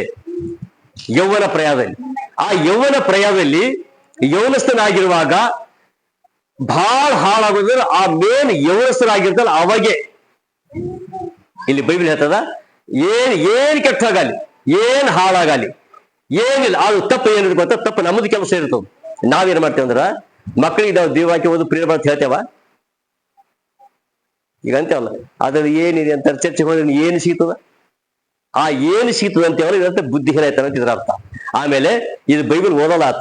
ಆದ್ರೆ ಮತ್ತೆ ನಾವೇ ಹೇಳ್ತೇವೆ ಅಲ್ಲಿ ಹೋಗಿ ನಿಂದೇನ್ ಕೆಲಸ ಇದೆ, ನಾನೇ ಎಲ್ಲ ಹೋಗ್ಬರ್ತೇವೆ ಹೋಗಂತ ಹೇಳ್ತೇವೆ. ಎಲ್ಲ ಚರ್ಚಿಗೆ ಆದಿಕಾಂಡ ಹಿಡ್ಕೊಂಡು ಪ್ರಕಟಣೆ ವಾಕ್ಯ ಹೇಳಿ ಆ ಕೀರ್ತನೆ ರಾಗ ವರ್ಷಿಪ್ ನಾನೇ ಮಾಡಿ ಬರ್ತೇವೆ ಮನೆಗಿರು ಅಂತ ಹೇಳ್ತೇವೆ. ತಾಯಿಗಳು ನಮ್ಮ ತಾಯಿಗಳು ಮಕ್ಕಳಿಗೆ ಹೇಳ್ತಾವ, ಅಲ್ಲಿ ನಿಂದೇನು ಮಾಡಿ ಕೆಲಸ ಅಲ್ಲಿದೆ, ಗಾಡಲ್ಲಿ ಬರ್ಲಿಕ್ಕೆ ಹೋಗ್ಬೇಡಿ, ಎಲ್ಲಿ ನೀ ಬೇರೆ ಕೆಲ್ಸಕ್ಕೆ ಹೋಗ್ಬಿಡು. ಅದ್ರಲ್ಲಿ ಪೂರ್ತಿ ಯಾರ ರಾಗ ಹಾಡಿ ವರ್ಷಿಪ್ ಮಾಡಿ ವಾಕ್ಯ ಕೀರ್ತನೆ ಭಾಗ ಆದಿ ಅಂತ್ಯ ಪ್ರೇಯರ್ ಎಲ್ಲ ಮುಗಿಸ್ಕೊಂಡು ನಾನು ಕೇಳ್ಕೊಂಡು ಬಂದು ನಾನು ಬರ್ತೇವೆ ಹೋಗಂತ ಹೇಳ್ತೇವೆ. ಹಾಗೆ ನೀನು ಪಂಡಿತ ಆದಿ, ನಿನ್ನ ಮಗಳು ಪಂಡಿತರಾದ್ರ ಇಲ್ಲ, ಅವ್ರು 3 ಕಾರ್ಯ ಮಾಡ್ತಾ ಇರ್ತಾರೆ. ಆ 3 ಕಾರ್ಯಗಳು ಮಾಡುವಾಗ ಮತ್ತೆ ಇಲ್ಲಿ ಬರ್ತಾ ಫೋನ್, ಈಗ ಫೋನ್ ಬರ್ತದ, ಎಲ್ಲಿ ಬರ್ತದ ಈಗ ಪಾಸ್ಟ್ರೆ ನಂಬರ್ ಇಲ್ಲ, ಪಾಸ್ಟ್ರು ಅಣ್ಣ ಸ್ವಲ್ಪ ನಂಬರ್ ಕೊಡೋಣ ಪಾಸ್ಟ್ರು, ಯಾಕಪ್ಪ ನನ್ನ ಮಗ ಮಾತು ಕೇಳ್ತಾ ಇಲ್ಲ, ನನ್ನ ಮಗಳು ಮಾತು ಕೇಳ್ತಾ ಇಲ್ಲ, ಪಾಸ್ಟ್ರ ಇವ್ರಿಗೋಸ್ಕರ ಪ್ರೇಯರ್ ಮಾಡಿ. ಅವಾಗೆ ತಗೊಂಡಪ್ಪ ಬರಲ್ಲ, ಅಯ್ಯೋ ಬರಲ್ರಿ ಅಂತ ಹೇಳ್ತೇವೆ, ಅವ್ ಬರ್ತಾರ, ನಾವೇ ಹೇಳ್ತೇವೆ ಬರಲ್ರಿ ಅವ. ಇಲ್ಲಿ ಬೈಬಲ್ ಹೇಳ್ತಾರೆ ಯೌವನಸ್ಥರಿಗೆ ತಿಳುವಳಿಕೆಯನ್ನು ಕೊಡ್ತದೆ. ಬೈಬಲ್ ಹೇಳ್ತದ ಯೌವನಸ್ಥ ತಿಳುವಳಿಕೆ. ಆ ತಿಳುವಳಿಕೆ ಹೆಂಗಿದೆ ಗೊತ್ತಾ, ಎಲ್ಲ ಕರೆಕ್ಟ್. ಆ ಕೆಲವು ಹೇಳ್ತಾರ ಇಲ್ಲಿ ಪಾಸ್ಟರ್ ಏನೋ ನನ್ನ ಪಾಡಿ ನಾನು ಹೋದ ಜಾರಿ ಬಿದ್ದೆ ಅಂತ. ಎಲ್ಲಿ ಜಾರ್ತದ ಹೇಳಿ, ಕಾಲು ಎಲ್ಲಿ ಜಾರ್ತದ? ನನ್ ಎಲ್ಲಿ ಪಾಸ್ಟರ್ ಏನೇನು ಮಾಡಿ ನಾನು ಒಳ್ಳೆ ಭಕ್ತನು, ಆದ್ರೂ ನನ್ನ ಕಾಲು ಜಾರು ಹೋಯ್ತು, ಬಿದ್ದು ಬಿಟ್ಟರು ಅಂತ. ಎಲ್ಲಿ ಬಿದ್ದಂತ ಹೋಗಿ ಆ ಹುಡುಗಿ ಮೇಲೆ ಬಿದ್ದು ಬಿಟ್ಟರು ಅಂತ. ಎಲ್ಲೆಲ್ಲಿ ಬಿದ್ದಿರತ್ತೆ ಅಲ್ಲೇ ಬಿದ್ದು ಬಿಟ್ಟರು ಅಂತ ಹೋಗಿ ಆಕೆ ಅಂತ. ಇಲ್ಲಪ್ಪ ಅವಳು ಏನ್ ಗೊತ್ತಿಲ್ಲ, ಜಾರಿ ಬಿದ್ದೆ, ಹುಡುಗ ಮೇಲೆ ಬಿದ್ದುಬಿಟ್ಟೆ ಅಂತ. ಹಿಂಗೆ ಬೀಳೋದು, ಬಿದ್ದಿ ಹೊಲಸು ಯಾರ್ದಾಯ್ತು. ಹಿಂಗ ಚೆನ್ನಾಗಿದ್ದೇವೆ. ಈಗ ನಾವು ಹುಚ್ಚನ ಬಿಳಿ ಶರ್ಟ್ ಅದ ಎಲ್ಲ ಇದೆ, ನಾವು ಬಿದ್ಬಿಟ್ಟೆ ಹೊಲಸು ಆಗೋದು ಯಾರು ಬಿದ್ದ? ನಾನ್ ಬಿದ್ದ ನಾನೇ ಆಗ್ಬಿಟ್ಟೆ. ಇಲ್ಲಿ ಪಾಸ್ಟರ್ ಹೊಲಸಾಗಿದೆ, ಪ್ರೇಯರ್ ಮಾಡಿ ನನಗೋಸ್ಕರ. ನೀ ಜಾರಿ ಬೀಳಾಗ ಎಚ್ಚರ ತಪ್ಪರೆ ಪಾಸ್ಟ್ರು ನೀವು. ಈಗ ಜಾರಿ ಬೀಳ್ಬೇಕಾದ್ರ ಹ್ಯಾಂಡಲ್ ಕರೆಕ್ಟ್ ಹಿಡ್ಕೋಬೇಕು. ಪಾಸ್ಟ್ರ ಯಾರು ಹಿಡ್ಕೋಬೇಕು ಹ್ಯಾಂಡಲ್ ಬೀಳಾಗ? ನಿಮ್ಮ ಗಾಡಿ ನೀವೇ ಹಿಡ್ಕೋಬೇಕು ಹ್ಯಾಂಡಲ್, ಪಾಸ್ಟ್ರು ಹಿಡಿಯಲ್ಲ ಹಿಂಗೆಲ್ಲ. ಆದ್ರೆ ಬೀಳಾಗ ಬಿದ್ದು ಆಮೇಲೆ ಪಾಸ್ಟ್ರೇ ಪ್ರೇಯರ್ ಮಾಡಿ ಬಿದ್ದು ನಾನು ಬಿದ್ದಿಲ್ಲವ. ಯಾಕೆ ಬಿದ್ದೆ ಅಂದ್ರೆ ಈಗ ಆ ಕಲ್ಲು ಗಟ್ಟಿಲ್ಲ, ಆ ಸ್ಥಳ ಯಾವಾಗ ನೀರ್ ಬಿದ್ದು ಕೆಸದಾಗಿ ಬಿಟ್ಟಿದೆಯಲ್ಲ ಅಂದ್ರೆ ಜಾರ್ಕೊಂಡ್ ಬಿದ್ದಿದೆ ಅರ್ಥ. ಅಲ್ಲಿ ಒಂದು ಸ್ಥಿರವಾದ ಒಂದು ಸ್ಥಿರವಾದ ಅಲ್ಲಿ ಹಿಡ್ಕೊಂಡು ಯಾವುದಿದಲ್ಲಿ ಯಾವ್ದಕ್ಕೆ ಇಲ್ಲೋ ಅದಕ್ಕೆ ಜಾರ್ಕೊಂಡ್ ಬಿಟ್ಟಿದೆ, ಸುಮ್ಮನೆ ಜಾರಲ್ಲ. ಈಗ ಆ ಜಾರ್ಕೊಂಡು ಹೋಗ್ಬೇಕಾದ್ರು ಆ ಕಲ್ಲಿ ಗಟ್ಟಿದ್ದಲ್ಲಿ ಜಾರಲ್ಲ, ಅದು ಕರೆಕ್ಟ್ ಏನ್ ಮಾಡ್ತಾರೆ. ಈಗ ಮಳಿ ಬಿದ್ದ ಜಾರ್ಕೊಂಡು ಹೋಯ್ತಲ್ಲ, ಅಲ್ಲಿ ಯಾವ್ದಕ್ಕೆ ಆದ್ರೂ ಇಲ್ಲಲ್ಲ, ಹಿಂಗ್ ಹೋದ ಒಂದು ಕಲ್ಲು ಸ್ವಲ್ಪ ಟಚ್ ಮಾಡ್ತಾ ಜಾರ್ಲ ಕಲ್ಲೋದು. ಆದ್ರ ಯಾರ ಕಲ್ಲಿಲ್ಲ ಅಂತ ಹೇಳಿದಾಗ ಆ ದೇವ್ರ ವಾಕ್ಯ ಬಂದು ತೆಲೆಗಿಲ್ಲ, ಇಲ್ಲ ಆ ತೆಲೆಗೆ ಇದ್ಕೊಂಡು ಪಟ್ಟದ ಜಾರ್ ಬಿಡ್ತವ್. ಆದ್ರೆ ಹೇಳ್ತಾನ ಯೌವನಸ್ಥರಿಗೆ ತಿಳುವಳಿಕೆಯನ್ನು ಕೊಡ್ತವ್, ಮೂಢರಿಗೆ ಬುದ್ಧಿಯನ್ನು ಕೊಡ್ತದೆ, ಜಾಣತನ ಕಲಿಸ್ತದೆ. ಯಾವುದು ಬೈಬಲ್. ಆ ಬೈಬಲ್ ಕೊಡೋದ್ರಿಂದ ಹೇಳ್ತಾನ ಯೌವನಸ್ಥನೇ ನೀನು ಓದ್ಬೇಕಿದು. ಇದು ಎಷ್ಟು ಬಹಳ ಪರಿಶುದ್ಧ, ಎಷ್ಟೋ ಜನ ಓದಿದ್ದಾರೆ. ಇದು ಎಲ್ಲಾ ಧರ್ಮ ಗ್ರಂಥಕ್ಕಿಂತ ಇದು ಪರಿಶುದ್ಧವಾದದ್ದು, ಎಲ್ಲಾ ಧರ್ಮ ಗ್ರಂಥಕ್ಕಿಂತ ಇದು ಒಳ್ಳೇದು. ಎಲ್ಲಕ್ಕಿಂತ ಜ್ಞಾನಿಗಳು ಓದಿದ್ದು, ಈ ಜ್ಞಾನಿಗಳು ಓದಿದ್ದು, ಇದು ಕಲ್ತಿದ್ದು, ಅನೇಕ ಜನ ಕಲ್ತು ಪಂಡಿತರಾಗಿದ್ದು, ಅನ್ಎಜುಕೇಟೆಡ್ ಪಂಡಿತರಾಗಿದ್ದು. ಕಾರಣ ಇದು ಯಾವ ಮನುಷ್ಯನು ಬರಲಿಲ್ಲ, ಇದು ದೇವರು ಬರ್ದ ಬೈಬಲ್. ಆ ದೇವ್ರ ಬೈಬಲ್ ಬರೆದಾಗ ಆ ಬೈಬಲ್ ಹೇಳ್ತಾನ, ಆ ಬೈಬಲ್ ಅಲ್ಲಿ ದೇವರೇ ಅಂತ ಎಲ್ಲ ಜ್ಞಾನ ಕೊಟ್ಟಿದ್ದಾರೆ. ಎಂತೆಂತ ಜ್ಞಾನಿಗಳು ಅಂತ ಹೇಳುವಾಗ ಹೇಳ್ತೀನಿ ನಿಮ್ಗೆ, ಎಂತೆಂತ ಜ್ಞಾನಿಗಳು ಅಂತ ಹೇಳಿದಾಗ ಏನಿಲ್ಲ, ಎಲ್ಲ ಎಲ್ಲವೂ ಎಂತೆಂತ ಜ್ಞಾನ ಪಂಡಿತರು ಅಂತ ಹೇಳಿದಾಗ ಏನು ಜ್ಞಾನ ಇಲ್ಲ ಅಂತ ಹೇಳಿದ್ರು, ಯಾವ ತಿಳುವಳಿಕೆ ಇಲ್ಲ ಅಂತ ಹೇಳಿದ್ರು, ಎಷ್ಟೋ ಜನ ಅನ್ಎಜುಕೇಟೆಡ್ ಆಗಿದ್ದಾರೆ ಇದ್ರಲ್ಲಿ, ಆದರೂ ದೊಡ್ಡ ಪಂಡಿತರಿದ್ದಾರೆ ಇದ್ರಲ್ಲಿ. ಆದ್ರೆ ಇದರ ಅರ್ಥ ಏನು? ಯಾರು ಪಂಡಿತರು? ಅದಕ್ಕೆ ದಾವಿದ ಹೇಳ್ತಾನೆ, ನಾನು ಕೀರ್ತನೆ ನೋಡಿ 119 ಅಧ್ಯಾಯ ಕೀರ್ತನೆ 119 ಅಲ್ಲಿ ದಾವಿದನ ಮಾತು ಹೇಳ್ತಾನೆ. ಏನ್ ಹೇಳ್ತಾನೆ ಅಲ್ಲಿ ದಾವಿದನು? ಯಾಕಂದ್ರೆ ಆತ್ಮ ಕುರಿಗಳು ಹೊಂದಿ ಹೋಗೋವನೇ, ಆ ಕುರಿಗಳು ಈಗ ಹೇಳ್ತಾನೆ 119 98 ನಿನ್ನ ಧರ್ಮಶಾಸ್ತ್ರವು ನನಗೆ ಎಷ್ಟೋ ಪ್ರಿಯವಾಗಿದೆ, ದಿನವೆಲ್ಲ ಅದೇ ನನ್ನ ಧ್ಯಾನ. ನಿನ್ನ ಆಜ್ಞೆಗಳ ಮೂಲಕ ನನ್ನ ವೈರಿಗಳಿಗಿಂತ ಬುದ್ಧಿವಂತನಾಗಿದ್ದೇನೆ. ಸದಾ ಕಾಲವು ಅದೇ ನನಗಿವೆ. ನಿನ್ನ ಕಟ್ಟಳೆಗಳು ನನ್ನ ಧ್ಯಾನವಾಗಿರುವುದರಿಂದ ಉಪಾಧ್ಯಾಯರಿಗಿಂತ ಜ್ಞಾನಿಯಾಗಿದ್ದೇನೆ. ನಿನ್ನ ನಿಯಮಗಳನ್ನು ಕೈಕೊಂಡಿರುವುದರಿಂದ ಹಿರಿಯರಿಗಿಂತ ವಿವೇಕಿಯಾಗಿದ್ದೇನೆ. ನಿನ್ನ ವಾಕ್ಯವನ್ನೇ ಅನುಸರಿಸಬೇಕೆಂದು ನನ್ನ ಕಾಲುಗಳನ್ನು ಯಾವ ಕೆಟ್ಟ ದಾರಿಗೂ ಹೋಗದಂತೆ ಕಾದಿದ್ದೇನೆ. ಸಾಕು, ಕೆಟ್ಟ ದಾರಿಗೆ ಹೋಗದಂತೆ ನಾನು ಕಾಪಾಡ್ಕೋಬೇಕು ನನ್ನ ಬಾಡಿ. ಆಮೇಲೆ ಗಮನ ಇರ್ಬೇಕು, ಲಕ್ಷ್ಯ ಇರ್ಬೇಕು. ನಾನು ಎಲ್ಲಿ ಹೋಗ್ತಾ ಇದ್ದೆ ಅಂತ ಹೇಳಿ, ನಾನು ಯಾವ್ದು ಓದ್ತಾ ಇದ್ದೇವೆ ನನ್ನ ಲಕ್ಷ್ಯ ಇರ್ಬೇಕು. ಈ ಬೈಬಲ್ಗೆ ಒಂದು ವಾಕ್ಯ, ಒಂದು ಕೀರ್ತವ್ಯ, ಯಾವ್ದು ವಾಕ್ಯ ಬಾಟ ಮಾಡೋದು ಬರಲ್ಲ. ಈ ಲೆಟರ್ ಬರೀ ಯಾರು ಕಲಿಸ್ತಾವ? ಯಾರಿಗೋ ಲೆಟರ್ ಬರೆಯಿದೆ, ಲವ್ ಲೆಟರ್. ಎಷ್ಟು ಹೆಂಗೆ ವರ್ಣಿಸ್ತೇವಲ್ಲ, ಇಲ್ಲಿ ಯವನಸ್ಥರು ಇಲ್ಲ, ಹೆಂಗೋ ವರ್ಣಿಸ್ತೇವೆ. ನೀನ್ ಹಾಂಗಿದ್ದೀನಿ, ನೀನ್ ಹೀಗಿದ್ದೀನಿ, ನಾ ಹೂವ ಇದ್ದೀನಿ, ಈ ತಾವರೆ ಇದ್ದೀನಿ, ಅದು ಇದ್ದೀನಿ, ನೀತಿ ಇದ್ದೀನಿ. ಯಾರು ಕೊಟ್ಟಕ್ಕ ಅದು ಎಲ್ಲಿ ಧ್ಯಾನ ಬಂತಪ್ಪ ನಿನಗ? ಎಲ್ಲಿ ಬಂದ ಧ್ಯಾನ? ಆ ಹೂವ ಇದ್ದಿ, ಈ ಹೂವ ಇದ್ದಿ, ಆ ಹೂವ ಇದ್ದೀನಿ, ಈ ಇದ್ದೀನಿ, ಹಾಂಗಿದ್ದಿ, ಅದು ಇದು ಧ್ಯಾನ ಕೊಟ್ಟಿದ್ದು ಧ್ಯಾನ, ಅದೇ ನಿನ್ ಧ್ಯಾನ. ಆ ಧ್ಯಾನ ಎಲ್ಲ ಆದಿದ್ದಾಗ ಇದು ಹೋಯ್ತದ ಅಲ್ಲಿ ತಲೆಗ. ಯಾಕೆ ತಲೆಗೆಲ್ಲ ಅದೇ ಚಿಕ್ಕೊಂಡ್ ಬಿದ್ದಿದೆಯಲ್ಲ, ತಲೆಗೆಲ್ಲ ಅದೇ ಇದೆಯಲ್ಲ. ಆ ತಲೆಗೆಲ್ಲ ಅದೇ ಇದ್ದಾಗ ಅಲ್ಲಿ ಜಾರ್ತಾ ಇದ್ದಿ ಒಂದ್ಸರಿ ಹೊಡ್ಕೊಂಡ್ರೆ ಆ ಹೂವು ಏನಿದೆಯಲ್ಲ, ಓ ನೀ ತಾವರೆ ಹೂವಿನಂತೆ ಅಂತಿದ್ದೀಯಲ್ಲ, ಜಾರ್ ಬಿದ್ದು ಕೈಕಾಲು ಮುರಿದು ಸತ್ತೋಗಿ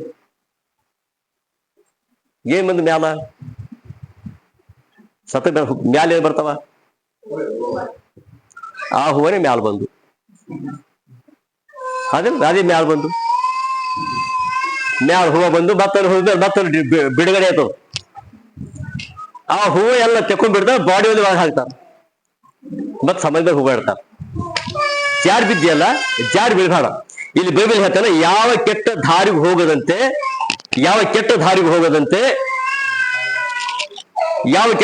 ನನ್ನ ಕಾಲುಗಳನ್ನು ಯಾವ ಕೆಟ್ಟ ದಾರಿಗೆ ಹೋಗದಂತೆ ಕಾದಿದ್ದೇನೆ. ಕಾಪಾಡ್ಕೋಬೇಕು. ನಿನ್ನ ಕಾಲು ನೀನೇ, ಬೇರೆ ಕಾಲ ಅವಶ್ಯಕತೆ ಅಲ್ಲ. ಈಗ ಹೇಳ್ತಾನ, ಆಮೇಲೆ ಹೇಳ್ತಾನೆ 97 ಹೇಳ್ತಾನ, ನಿನ್ನ ಧರ್ಮಶಾಸ್ತ್ರವು ನನಗೆ ಎಷ್ಟೋ ಪ್ರಿಯವಾಗಿದೆ. ಎಷ್ಟೋ ಪ್ರಿಯ ಯಾವುದು? ನಿನ್ನ ಧರ್ಮಶಾಸ್ತ್ರ. ಆದ್ರೆ ನಿನ್ನ ವಾಕ್ಯಗಳು ನನಗಷ್ಟು ಪ್ರಿಯವಾಗಿದೆ. ಯಾರು? ದಾವೀದ ಹೇಳ್ತಾನೆ. ಇದು ಅಂದ್ರ ಅಷ್ಟು ಪ್ರೀತಿಸ್ತೇನೆ ನಿನಗೆ. ನಾನು ಎಷ್ಟು ಸಾವಿರ ಪ್ರೀತಿಸ್ ಮಾಡೋಲ್ಲ. ಅದೇ ಯೋಚನೆ ಮಾಡಿ. ಈಗ ದಿನವೆಲ್ಲ ಅದೇನ ಧ್ಯಾನ, ದಿನ ಎಲ್ಲ ನಮ್ಮ ಧ್ಯಾನ ಏನಾಗಿರ್ಬಹುದು? ಇವನು ಹೇಳ್ತಾನ, ದಿನ ಎಲ್ಲ ದೇವರೇ ನಿಂದೇ ಧ್ಯಾನ, ದಿನ ಎಲ್ಲ ಇದೇ ಧ್ಯಾನ. ಇಲ್ಲಿ ಹೇಳ್ತಾನೆ ಅದೇ ಧ್ಯಾನ. ಯಾವ್ದಿದೆ ಧ್ಯಾನ? ನಿನ್ನ ಏನು ಬರ್ದಲ್ಲ ಅದೇ ಧ್ಯಾನ ಇದೆ. ದಿನ ಎಲ್ಲ ಅದೇ ಯೋಚನೆ ಮಾಡ್ತಾ ಇದ್ದೆ. ಇಲ್ಲಿ ಹೇಳ್ತಾನ, ಆಮೇಲೆ ನಿನ್ನ ಆಜ್ಞೆಗಳ ಮೂಲಕ ನನ್ನ ವೈರಿಗಳಿಗಿಂತ ಬುದ್ಧಿವಂತನಾಗಿದ್ದೇನೆ. ನಿನ್ನ ಆಜ್ಞೆಗಳ, ನಿನ್ನ ಮಾತುಗಳನ್ನು ಹೇಳಿದ್ಯಲ್ಲ, ಅದೆಲ್ಲ ಕೇಳಿ ಕೇಳಿ ಕೇಳಿ ನನ್ನ ವೈರಿಗಳಿಗಿಂತಲೂ ನಾನು ಜ್ಞಾನವಂತನಾಗಿದ್ದೆ.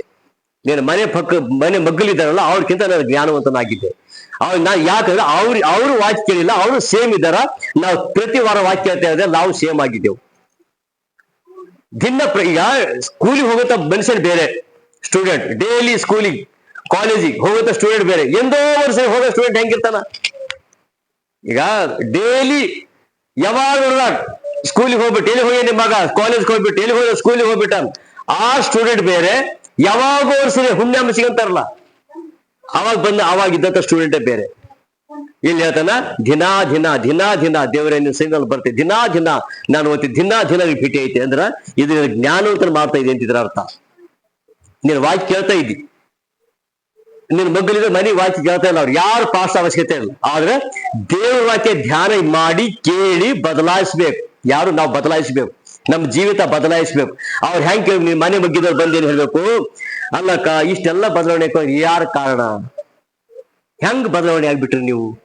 ನಾನು ಇಷ್ಟು ದಿನ ಎಲ್ಲ ನಿಮ್ ಬಾಯಿ ಬರೀ ಹೊಲ್ಸ್ ಮಾತು ಕೇಳಿದೆ. ಅದು ಯಾವಾಗ ಒಂದು ತಿಂಗಳು, ಒಂದು ವರ್ಷ, ಒಂದು 6 ತಿಂಗಳು ನೋಡ್ತಾ ಇದೆಯಲ್ಲ, ನಿಮ್ ಬಾಯಿ ಒಂದೊಂದು ಹೊಲ್ಸ್ ಮಾತೆ ಬರ್ತಾ ಇಲ್ಲ ಅಂತ. ಅದು ಹೆಂಗ್ ತೆಗ್ದಿಯಕ್ಕ? ಅಣ್ಣ ಹೆಂಗ್ ತೆಕ್ಕೊಂಡಿ? ಬ್ರಷ್ ಮಾತು ಹೋಯ್ತಾ? ಇಲ್ಲ ಅಂದ್ರೆ ನಾನು ಬ್ರಷ್ ಮಾಡ್ತೀಯಲ್ಲ ಅಂತ. ಏನಿಲ್ಲ ಅಂದ್ರ ಈ ದೇವ್ರ ವಾಕ್ಯ ಕೇಳಿ ಕೇಳಿ ಕೇಳಿ ಕೇಳಿ ನಿನ್ನ ಬಾಯಿ ಹೊಲಸಾಗಿದ್ದನ್ನು ಶುದ್ಧ ಆಗಿದೆ ಅಂತಿದ್ರ ಅರ್ಥ. ನೀನು ಸೇಮ್ ಮಾತಾಡಿದೆವು, ಆ ನಿನ್ನ ಮನೆ ಮಗದು ಎಂದು ಪ್ರೇರಿ ಬರೋದು ಅದೇ ಭಾಷೆ, ನಮ್ದು ಅದೇ ಭಾಷೆ, ಅದೇ ಮಾತು. ಅವ್ರು ಅದೇ ಮಾತಾಡ್ತಾರೆ, ನಾವು ಹೊಲಸು ಮಾತು, ಅವರು ಅದು ಹೊಲಸು ಮಾತು. ವ್ಯತ್ಯಾಸ ಏನು? ವ್ಯತ್ಯಾಸ ಏನಿಲ್ಲ. ಅವರು ಜಗಳ ಮಾಡ್ತಾರೆ, ನಾವು ಜಗಳ ಮಾಡ್ತೇವೆ. ಅವ್ರು ಏನು ಮಾಡಿದಿಲ್ಲ, ಅವ್ರು ಯಾರು ಏನು ಗೊತ್ತಿಲ್ಲ ರೀ ಪಾಪ ಅವ್ರಿಗೆ. ಆದ್ರೆ ನಮ್ಗಾದ್ರೆ ಎಲ್ಲ ಗೊತ್ತಿದೆ. ಎಲ್ಲ ಗೊತ್ತಿದ್ದು ಇಲ್ಲಿ ಕುಂತಿಂದಿರ ಅರ್ಥ ಇಲ್ಲಿ ಬಂದು ಸುಮ್ಮನೆ ಟೈಮ್ ಪಾಸ್ ಮಾಡ್ತಾ ಇದ್ದಿ ಅಂತಿದ್ರ ಅರ್ಥ. ಸುಮ್ಮನೆ ಟೈಮ್ ಪಾಸ್ ಮಾಡ್ಕೊಂಡು ಏನೋ ಸುಮ್ಮನೆ ಹೋಗ್ಬೇಕು ಅಂತ. ಚೇಂಜ್ ಏನು ಆಗಿಲ್ಲ. ಒಂದ್ ಎಕ್ಸಾಂಪಲ್ ಹೆಂಗ್ ಗೊತ್ತಾ, ಇದು ಇರ್ತದ, ಬಡ್ಡಿ ಇರ್ತಾವ ದೊಡ್ಡದು ಗಿಡದು, ಆ ಶಿಲೆಗಾರಿಗೆ ಹೋಗಿ ಕೊಡ್ಬೇಕು. ಏನ್ ಕೊಡ್ಬೇಕಂದ್ರೆ, ಹೋಗಪ್ಪ ಸ್ವಲ್ಪ ಹೋಗಿ ಇದು ಸ್ವಲ್ಪ ಚೆನ್ನಾಗಿ ಕರ್ಕೊಂಡು ಮೂರ್ತಿ ಮಾಡ್ಬಿಡು ಅಂತ. ಈ ಕಟ್ಕಿ ಹೋಗಿ ಆ ಶಿಲೆಕಾರ ಕೈಯಾಗ ಹೋಗಿ ಕಟ್ಕಿ ಆಗಿ ಮೂರ್ತಿಯಾಗಿ ವಾಪಸ್ ಬರ್ತದೆ. ನಾವು ಚರ್ಚಿಗೆ ಹೋಗಿ ವಾಪಸ್ ಮೂರ್ತಿಯಾಗಿ ಬರಲೇವು. ಇದ್ದೇನು ಕಟ್ಕಿ ಹಂಗೆ ಇರ್ತದ. ನಮ್ಮ ಎಷ್ಟರ ವಾಕ್ಯ ಹೇಳಿ, ಎಷ್ಟರ ಪ್ರಾರ್ಥನೆ ಮಾಡಿ, ಎಷ್ಟರ ಎಂತ ವಾಕ್ಯ ಆದ್ರೂ ನಾವು ಅದು ಕೊಟ್ಟಂತ ಚೇಂಜ್ ಇಲ್ಲ. ಯಾಕೆ ಇವತ್ತ ಹಿಂಗೆ ಹೋಯ್ತೇವೆ, ಹಿಂಗೆ ಬರ್ತೇವೆ. ಅದು ಕಲ್ಲು ತಗೊಂಡು ಹೋಯ್ತು ಎಷ್ಟೋ ಸರಿ ಶಿಲೆಕಾರ ಬರ್ತವೆ, ತಿರುತು ಬಂತು, ಒಂದು ಪೆಟ್ಟು ಬಿದ್ದಿಲ್ಲ. ಆದ್ರೆ ಬೈಬಲ್ ಹೇಳ್ತಾರೆ ಪೆಟ್ಟು ಬೀಳ್ಬೇಕು. ಪೆಟ್ಟು ಹೆಂಗ್ ಬೀಳ್ಬೇಕು ಅಂದ್ರ ನಿಮ್ ಮನ್ಸಿಗೆ ಬೇಜಾರಾಗ್ಬೇಕು. ಮನ್ಸಿಗೆ ಬೇಜಾರ್ ಹೆಂಗ್ ಬರ್ಬೇಕು ಅಂದ್ರೆ ಪಾಠ ಬೇತಾರ ಆಗ್ಬೇಕು. ಅದಕ್ಕೆ ಮಾಡ್ಕೊಂಡ ಈ ಪಾಠ ಏನಿರಲ್ಲ, ಆ ಗುರುಗಳ ಕೈಗಿರ್ತಾವ, ಕಟ್ಕಿರ್ತದೆ. ಈಗ ಅದು ಈಗೋ ಇಲ್ಲ ಬಹುಶಃ ಅದು ಅವಾಗಿತ್ತದು. ಒಂದು ಡಸ್ಟರು, ಒಂದು ಬುಕ್ಕು, ಚಾಕ್ ಬೀಸು, ಆಮೇಲೆ ಒಂದು ಕಟ್ಕಿ ಇರ್ತಿತ್ತು. ಈಗಿನ ಸ್ಟೂಡೆಂಟ್ ಇದ್ದಾರು ಗೊತ್ತಿಲ್ಲ, ಅನ್ನೋ ಪರೀಕ್ಷೆ ಮಾಡಿಲ್ಲ, ಈಗಿಲ್ಲ. ಆಗಿನ ಕಾಲಕ್ಕೆ ಆಗಿತ್ತು. ಆಮೇಲೆ ಅದು ಮಾಡಿ ಮತ್ತೆ ಮಾಡ್ತದೆ, ಅದು ಪನಿಷ್ಮೆಂಟ್ ಇರ್ತಿತ್ತು. ಈ ಕಾಲ ಹಿಂಗೆ ಹಿಡಿದು ಬಗ್ಗೆ ಕಿವಿ ಹಿಡ್ಕೊಂಡಿರ್ಬೇಕು, ಕೊಡ್ಬೇಕು. ಈಗ ಅದು ಅಂತ ಅನುಭವಿಸ್ತಾರೆ ಯಾರು ಇದ್ದಾರಲ್ಲ. ಇಲ್ಲ ಅಂದ್ರೆ 20 ಹುಡಿಬೇಕು. ಹಿಂಗ್ ಊಟ ಬೇಟ ಹೊಡಿಬೇಕು, ಕೂಡು 20-40 ಮಾಡ್ಬೇಕು. ಹಿಂಗ್ ಆಗಿನ ಎಜುಕೇಶನ್ ಬೇರೆ, ಈಗಿನ ಎಜುಕೇಶನ್ ಬೇರೆ. ಆಗಿನ ಎಜುಕೇಶನ್ ಹೆಂಗಿತ್ತಂದ್ರೆ ಆಗಿನ ಬಂದು ತಂದೆ ತಾಯಿ ಹೇಳ್ತಿದ್ರು, ಹೇಳ್ತಿದ್ರು, ಸರ್ ಇವ್ನಿಗೆ ಚೆನ್ನಾಗಿ ಹುಡು, ಬುದ್ಧಿ ಬಾಳ್ ಹುಡ್ರಿ, ಇವ್ನಿಗೆ ನೀವು ಹುಡ್ರಿ ಅಂತ ಹೇಳ್ತೀವಿ. ಈಗ ಹಂಗಲ್ಲ, ನೀವು ಹುಡಿದಿರಿ ಅಂದ್ರೆ ನಾವು ನಿಮ್ಮಲ್ಲಿ ಕೇಸ್ ಮಾಡ್ತೇವೆ ಅಂತ ಹೇಳ್ತಾರೆ ಈಗಿನ ಕಾಲ.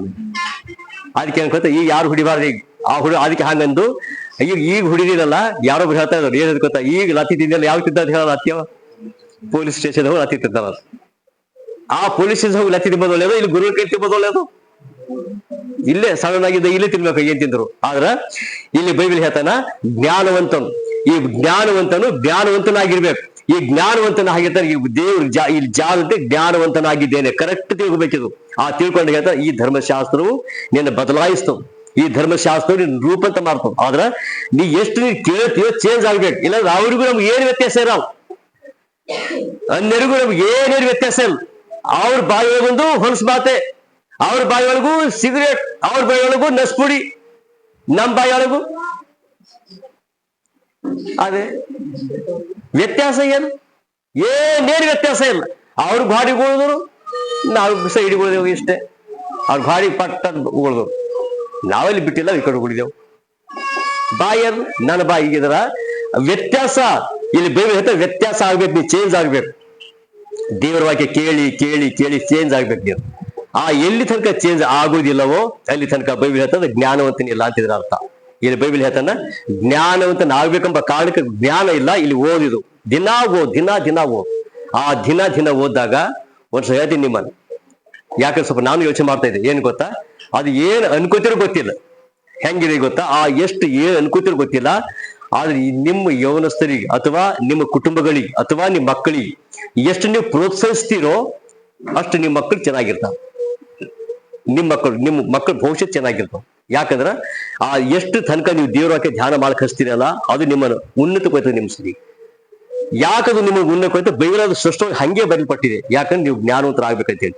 ಬಿಟ್ಟು ಬಿಡು ಅಡ್ಡಿ ಇಲ್ಲ. ಈಗ ಅಂದ ಏನ್ಬಿಡ್ತಾರೆ, ಕೆಲವು ಹೆಂಗೆ ಗೊತ್ತಾ, ಕೆಲವು ಸರಿ ಅದಕ್ಕೆ ನೀವು ಭರಿಸ್ಬೇಕಾಯ್ತು. ಏನು ಭರಿಸ್ಬೇಕಂತ ಹೇಳಿ ನಿಮ್ಗ ಒಂದು ಎಕ್ಸಾಂಪಲ್. ಯಾಕಂದ್ರೆ ಸರ್ ಹೇಳ್ತಾ ಇದ್ರು, ಅಲ್ಲ ಫಸ್ಟ್ ಮುಗಿದು ಈಗೆಲ್ಲ ನಾವು ಆಚೆ 12 ಗಂಟೆಗೆ ಹೋಯ್ತೇವೆ. ಹೋಗಿ ಏನ್ ಮಾಡ್ತೇವು, ಸುಮ್ಮನೆ ಸಿಂಪಲ್ ಆಗಿ ಏನ್ ಮಾಡ್ತೇವು, ಊರಿಗೆ ಹೋಯ್ತೇವು, ಇಲ್ಲಿ ಲೋಕಲ್ ಇದೆ ಮನೆಗೆ ಹೋಯ್ತೇವು, ಊಟ ಮಾಡಿ ಏನ್ ಮಾಡ್ತೇವು, ಸುಮ್ಮನೆ ಸಿಂಪಲ್ ಆಗಿ ಏನ್ ಮಾಡ್ಬೋದು, ಮಲ್ಕೊಂಡ್ಬಿಡ್ತೇವೆ, ಟಿವಿ ನೋಡ್ತೇವೆ, ಯಾರ ಸರಿ ಮಾತಾಡ್ತೇವೆ ಹಿಂಗೆಲ್ಲ. ಒಂದು ವಾರದಲ್ಲಿ 1 ತಾಸು ದೇವ್ರ ವಾಕ್ಯ ಕೇಳಿದ್ದು, ವಾರದ ಒಂದು ವಾರಕ್ಕೊಂದ್ಸರಿ ಊಟ ಮಾಡೋದು ಹೆಂಗ, ಡೈಲಿ ಯಾರ ಸರಿ ಊಟ ಮಾಡೋದು ಹೆಂಗ, ವ್ಯತ್ಯಾಸ ಅದಲ್ಲ. ಅವ್ರ ಸರ್ ಸರಿ ಹೇಳ್ತಿದ್ರು ನನಗೆ, ಅಲ್ಲ ಸರಿ ಅಲ್ಲ ಈ ವಾಕ್ಯ ಹೇಳ್ಕೊಂಡು 12 ಗಂಟೆ ನೀವು ಪ್ರೇಯರ್ ಮುಗಿಸ್ಬಿಡ್ತೀವಿ. ನಾವು ಮನೆ ಫ್ರೀ ಇರೋದ್ರಿಂದ ನಾವ್ ಏನ್ ಮಾಡ್ತೀವಿ, ನಾನು ಕೊಟ್ಟಿದ್ದು ಅಲ್ಲಿ ಅವ್ರಿಗೆ ಹೇಳಿದಾರೆ ನನಗೆ, ಇಲ್ಲ ಸರ್ ಅವ್ರ ಕೆಲಸ ಇರ್ತಾವ ಹೋಗ್ಬಿಡ್ತಾವ ಅಂತ. ಮತ್ತೆ ನಾನು ಅವ್ರಿಗೆ ಹೇಳಿದೆ, ಏನ್ ಹೇಳಿದ್ರೆ ಇಲ್ಲ ಹಂಗಿಲ್ಲ ಸರ್, ಅವ್ರ ಇರ್ತಾ ಹೋಗ್ಬೇಕು, ಮತ್ತೆ ಕೆಲಸ ಮಾಡ್ಬೇಕು, ಮತ್ತೆ ಅಡಿಗೆ ಮಾಡ್ಕೊತಿರ್ಬೇಕು ಅಂತಂದಾಗ ಅದೇ ಒಂದು ಅಡಿಗೆ ನಾವು ಇಲ್ಲಿ ಏರ್ಪಾಡು ಮಾಡಿದ್ರ ಇನ್ನೊಂದು ತಾಸು ಮತ್ತೆ ಸರ್ ಒಂದು ಏನೋ ಬೈಬಲ್ ವಿಷಯ ಡಿಸ್ಕಸ್ ಮಾಡ್ಕೊಂಡ್ರೆ ಹಂಗಿರ್ಬೋದು. ಸುಮ್ಮನೆ ಸಿಂಪಲ್ ಯೋಚನೆ ಮಾಡೋದು ಹಂಗಿರ್ಬೋದು. ಅದರಿಂದ ಕಥ ಅಂದ್ರೆ ಇದರ ಅರ್ಥ ನಾವು ಕಷ್ಟಪಡ್ಲಿಕ್ಕೆ ನಮ್ಗೆ ಇಷ್ಟ ಇರಲ್ಲ ನಮಗೆ. ಕಷ್ಟಪಡ್ಲಿಕ್ಕೆ ಯಾಕೆ ಇಷ್ಟ ಇರೋದ್ರೀಗ ಸಾಕಿಷ್ಟೇ, ಮತ್ತೇನು ಸಾಕಿಷ್ಟೇ ಅಂತಿಲ್ಲ. ಹೊಟ್ಟೆ ತುಂಬ್ತು ಆಯ್ತು ಸಾಕು ಅಂತ ಹೇಳ್ಬಿಟ್ಟ. ಒಂದು ಸರಿ ತಿಂದೆವು, ಮತ್ತೆ ಪುನಃ ನಮ್ಗೆ ನೀವು ಭೇಟಿ ಯಾವಾಗ, ಮತ್ತೆ ನೆಕ್ಸ್ಟ್ ಒಂದು ವಾರ. ಇವತ್ತಲ್ಲಿ ಮೆಸ್ಟ್ ಇದ್ದಾರ ಲಿಂಗರಾಜ್ ಮೆಸ್ಟ್. ಅವ್ರು ನಾನು ಕೇಳ್ತೆ, ನಮ್ಮ ಮಕ್ಕಳಿಗೆ ವಾರಕ್ಕೊಂದು ಸರಿ 1 ತಾಸು ಪಾಠ ಹೇಳ್ರಿ, ನಮ್ಮನ್ನು ಚೆನ್ನಾಗಿ ಓದಂಗೆ ಮಾಡ್ಬೋದ? ಆಗಲ್ಲಂತ. ಯಾಕಾಗಲ್ಲಂದ್ರ ಡೈಲಿ ಬರ್ಬೇಕು, ಆ ಡೈಲಿ ಬರ್ಬೇಕಂತ ಇರ್ತದ ನನಗೆ. ಅದೇ ನೀವು ಅಂತೇಳಿ ಆ ಡಿಸ್ಕಷನ್ ಮಾಡುವಾಗ ಪ್ರಾರ್ಥನೆಗಳು, ಆ ಪ್ರಾರ್ಥನೆಗಳು, ಈ ಪ್ರಾರ್ಥನೆ ಅಂತ ಏರ್ಪಾಡು ಮಾಡ್ಕೊಂಡಾಗ ಯಾರು ಅಂದ್ರೆ ಅದ್ರಲ್ಲಿ ಬಂದು ಭಾಗಿಯಾಗಿ ನಿಮ್ಮ ಮಕ್ಕಳು ಭಾಗಿಯಾಗಿರ್ತಾರ. ಈ ಭಾಗ್ಯ ಆಗ್ಬೇಕಂದಾಗ ಹುಷಾರಾಗೋರು ನಿಮ್ಮ ಮಕ್ಕಳು ಎಷ್ಟು ಹುಷಾರಾಗಿರ್ತಾರೋ ಅಂದ ಒಂದೇ. ಇಲ್ಲ ಅಂದ್ರೆ ಎಷ್ಟು ಸಮಸ್ಯೆ ಎದುರಿಸ್ತಾರ ಅಂತ ಹೇಳಿ ನೀವು ಒಂದೇ ಮನೆಗೆ ಹೋಗಿ ಬಿಡ್ಕೊಂಡು ನಾನು ಏನ್ ಮಾಡ್ತೆ, ಈ ಬೈಬಲ್ ಒಂದೇ ಗೊತ್ತ. ಮತ್ತೆ ನೀವು ನ್ಯಾಯಸ್ಥಾಪಕರು ಓದ್ಬೇಕು. ನ್ಯಾಯಸ್ಥಾಪಕರು ಇದಾದ ಮುಂದೆ ಬರ್ಬೋದು. ಇನ್ನ ಈಗ ದಾಂಜಲ ಓದ್ತಾ ಇದಿರಲ್ಲ, ಮುಂದೆ ನ್ಯಾಯಸ್ಥಾಪಕರು. ಆ ನ್ಯಾಯಸ್ಥಾಪಕರಲ್ಲಿ ಸಂಸೋನ್ ಇದ್ದ. ಆ ಸಂಸೋನ್ ಏನ್ ಮಾಡ್ತಾನ, ಸಂಸೋನ್ ಏನಿಲ್ಲ ಅಬ್ರ ಭಾಷೆ ಹೇಳೋದಲ್ಲಕ್ಕೆ ಹೋಗ್ಬೇಡ, ಅದು ನೀವು ಓದಿ ಸಂಸೋನ್ ವಿಷಯದಲ್ಲಿ ಚೆನ್ನಾಗಿ ಓದ್ಬೇಕು. ಚೆನ್ನಾಗಿ ಓದಿ ವಾಕ್ಯ ಕೇಳ್ಬೇಕು. ಆವಾಗ ಆ ತಪ್ಪನ್ನು ಮಾಡ್ತಾ ಇದ್ದೇವಾ ಇಲ್ಲ, ಈ ಬೈಬಲ್ ನಿಮ್ಮನ್ನು ಆನ್ಸರ್ ಮಾಡ್ತೀನಿ. ಅದಕ್ಕೋಸ್ಕರ ಬೈಬಲ್ ಹೇಳ್ತಾನ ಇಲ್ಲಿ ನೀವು ಜ್ಞಾನವಂತರಾಗ್ಬೇಕು. ಆ ಜ್ಞಾನವಂತನಾಗ್ಬೇಕಾದ್ರೆ ಬೈಬಲ್ ಹೇಳ್ತಾ ಬೈಬಲ್ ಓದ್ಬೇಕು. ಇದಕ್ಕೆ ನೀವು ತಲೆ ಹಚ್ಬೇಕಿದೆ, ದೇವ್ರೆ ನನಗೆ ಜ್ಞಾನ ಕೊಡು ಅಂತೇಳಿ, ದೇವ್ರೆ ನನಗೆ ಒಳ್ಳೆ ಮಾರ್ಗ ನಡೆಸು ನನಗೆ ಅಂತೇಳಿ. ಆದ್ರೆ ಯೌವನ ಜಾರಲ್ಲ, ಯೌವನ ಬುದ್ಧಿಹೀನ ಆಗಲ್ಲ. ಅದು ಬೈಬಲ್ ಹೇಳ್ತಾ ಬುದ್ಧಿವಂತನಾಗಿ ಮಾಡ್ತು ಮನುಷ್ಯನಿಗೆ, ಬುದ್ಧಿವಂತನಾಗಿ. ಆ ಬುದ್ಧಿವಂತನಾಗಿ ಮಾಡಿ ಎಷ್ಟೋ ನೀನು ಉನ್ನತ ಕೆಲ್ಸದ ಅದು. ಆಗ ಮಾತ್ರ ನೀನು ಅಭಿವೃದ್ಧಿ ಆಗ್ಲಿಕ್ಕೆ ಸಾಧ್ಯ, ಆಗ ಮಾತ್ರ ಚೆನ್ನಾಗಿರ್ಲಿಕ್ಕೆ ಸಾಧ್ಯ. ಅವಾಗ ಮಾತ್ರ, ಯಾಕಂದ್ರೆ ನೀ ಎಷ್ಟು ಓದ್ತೀಯೋ ಅಷ್ಟು ದೇವರು ನಿನ್ನ ಅಭಿವೃದ್ಧಿ ಮಾಡಿಸ್ತಾನೆ, ಅಷ್ಟು ದೇವರು ಉನ್ನತ ನಡೆಸ್ತಾನೆ. ದೇವರು ವಾಕ್ಯವನ್ನು ಆಶೀರ್ವಾದ ಮಾಡಲಿ. ನಾವು ಪ್ರಾರ್ಥನೆ ಮಾಡಿ.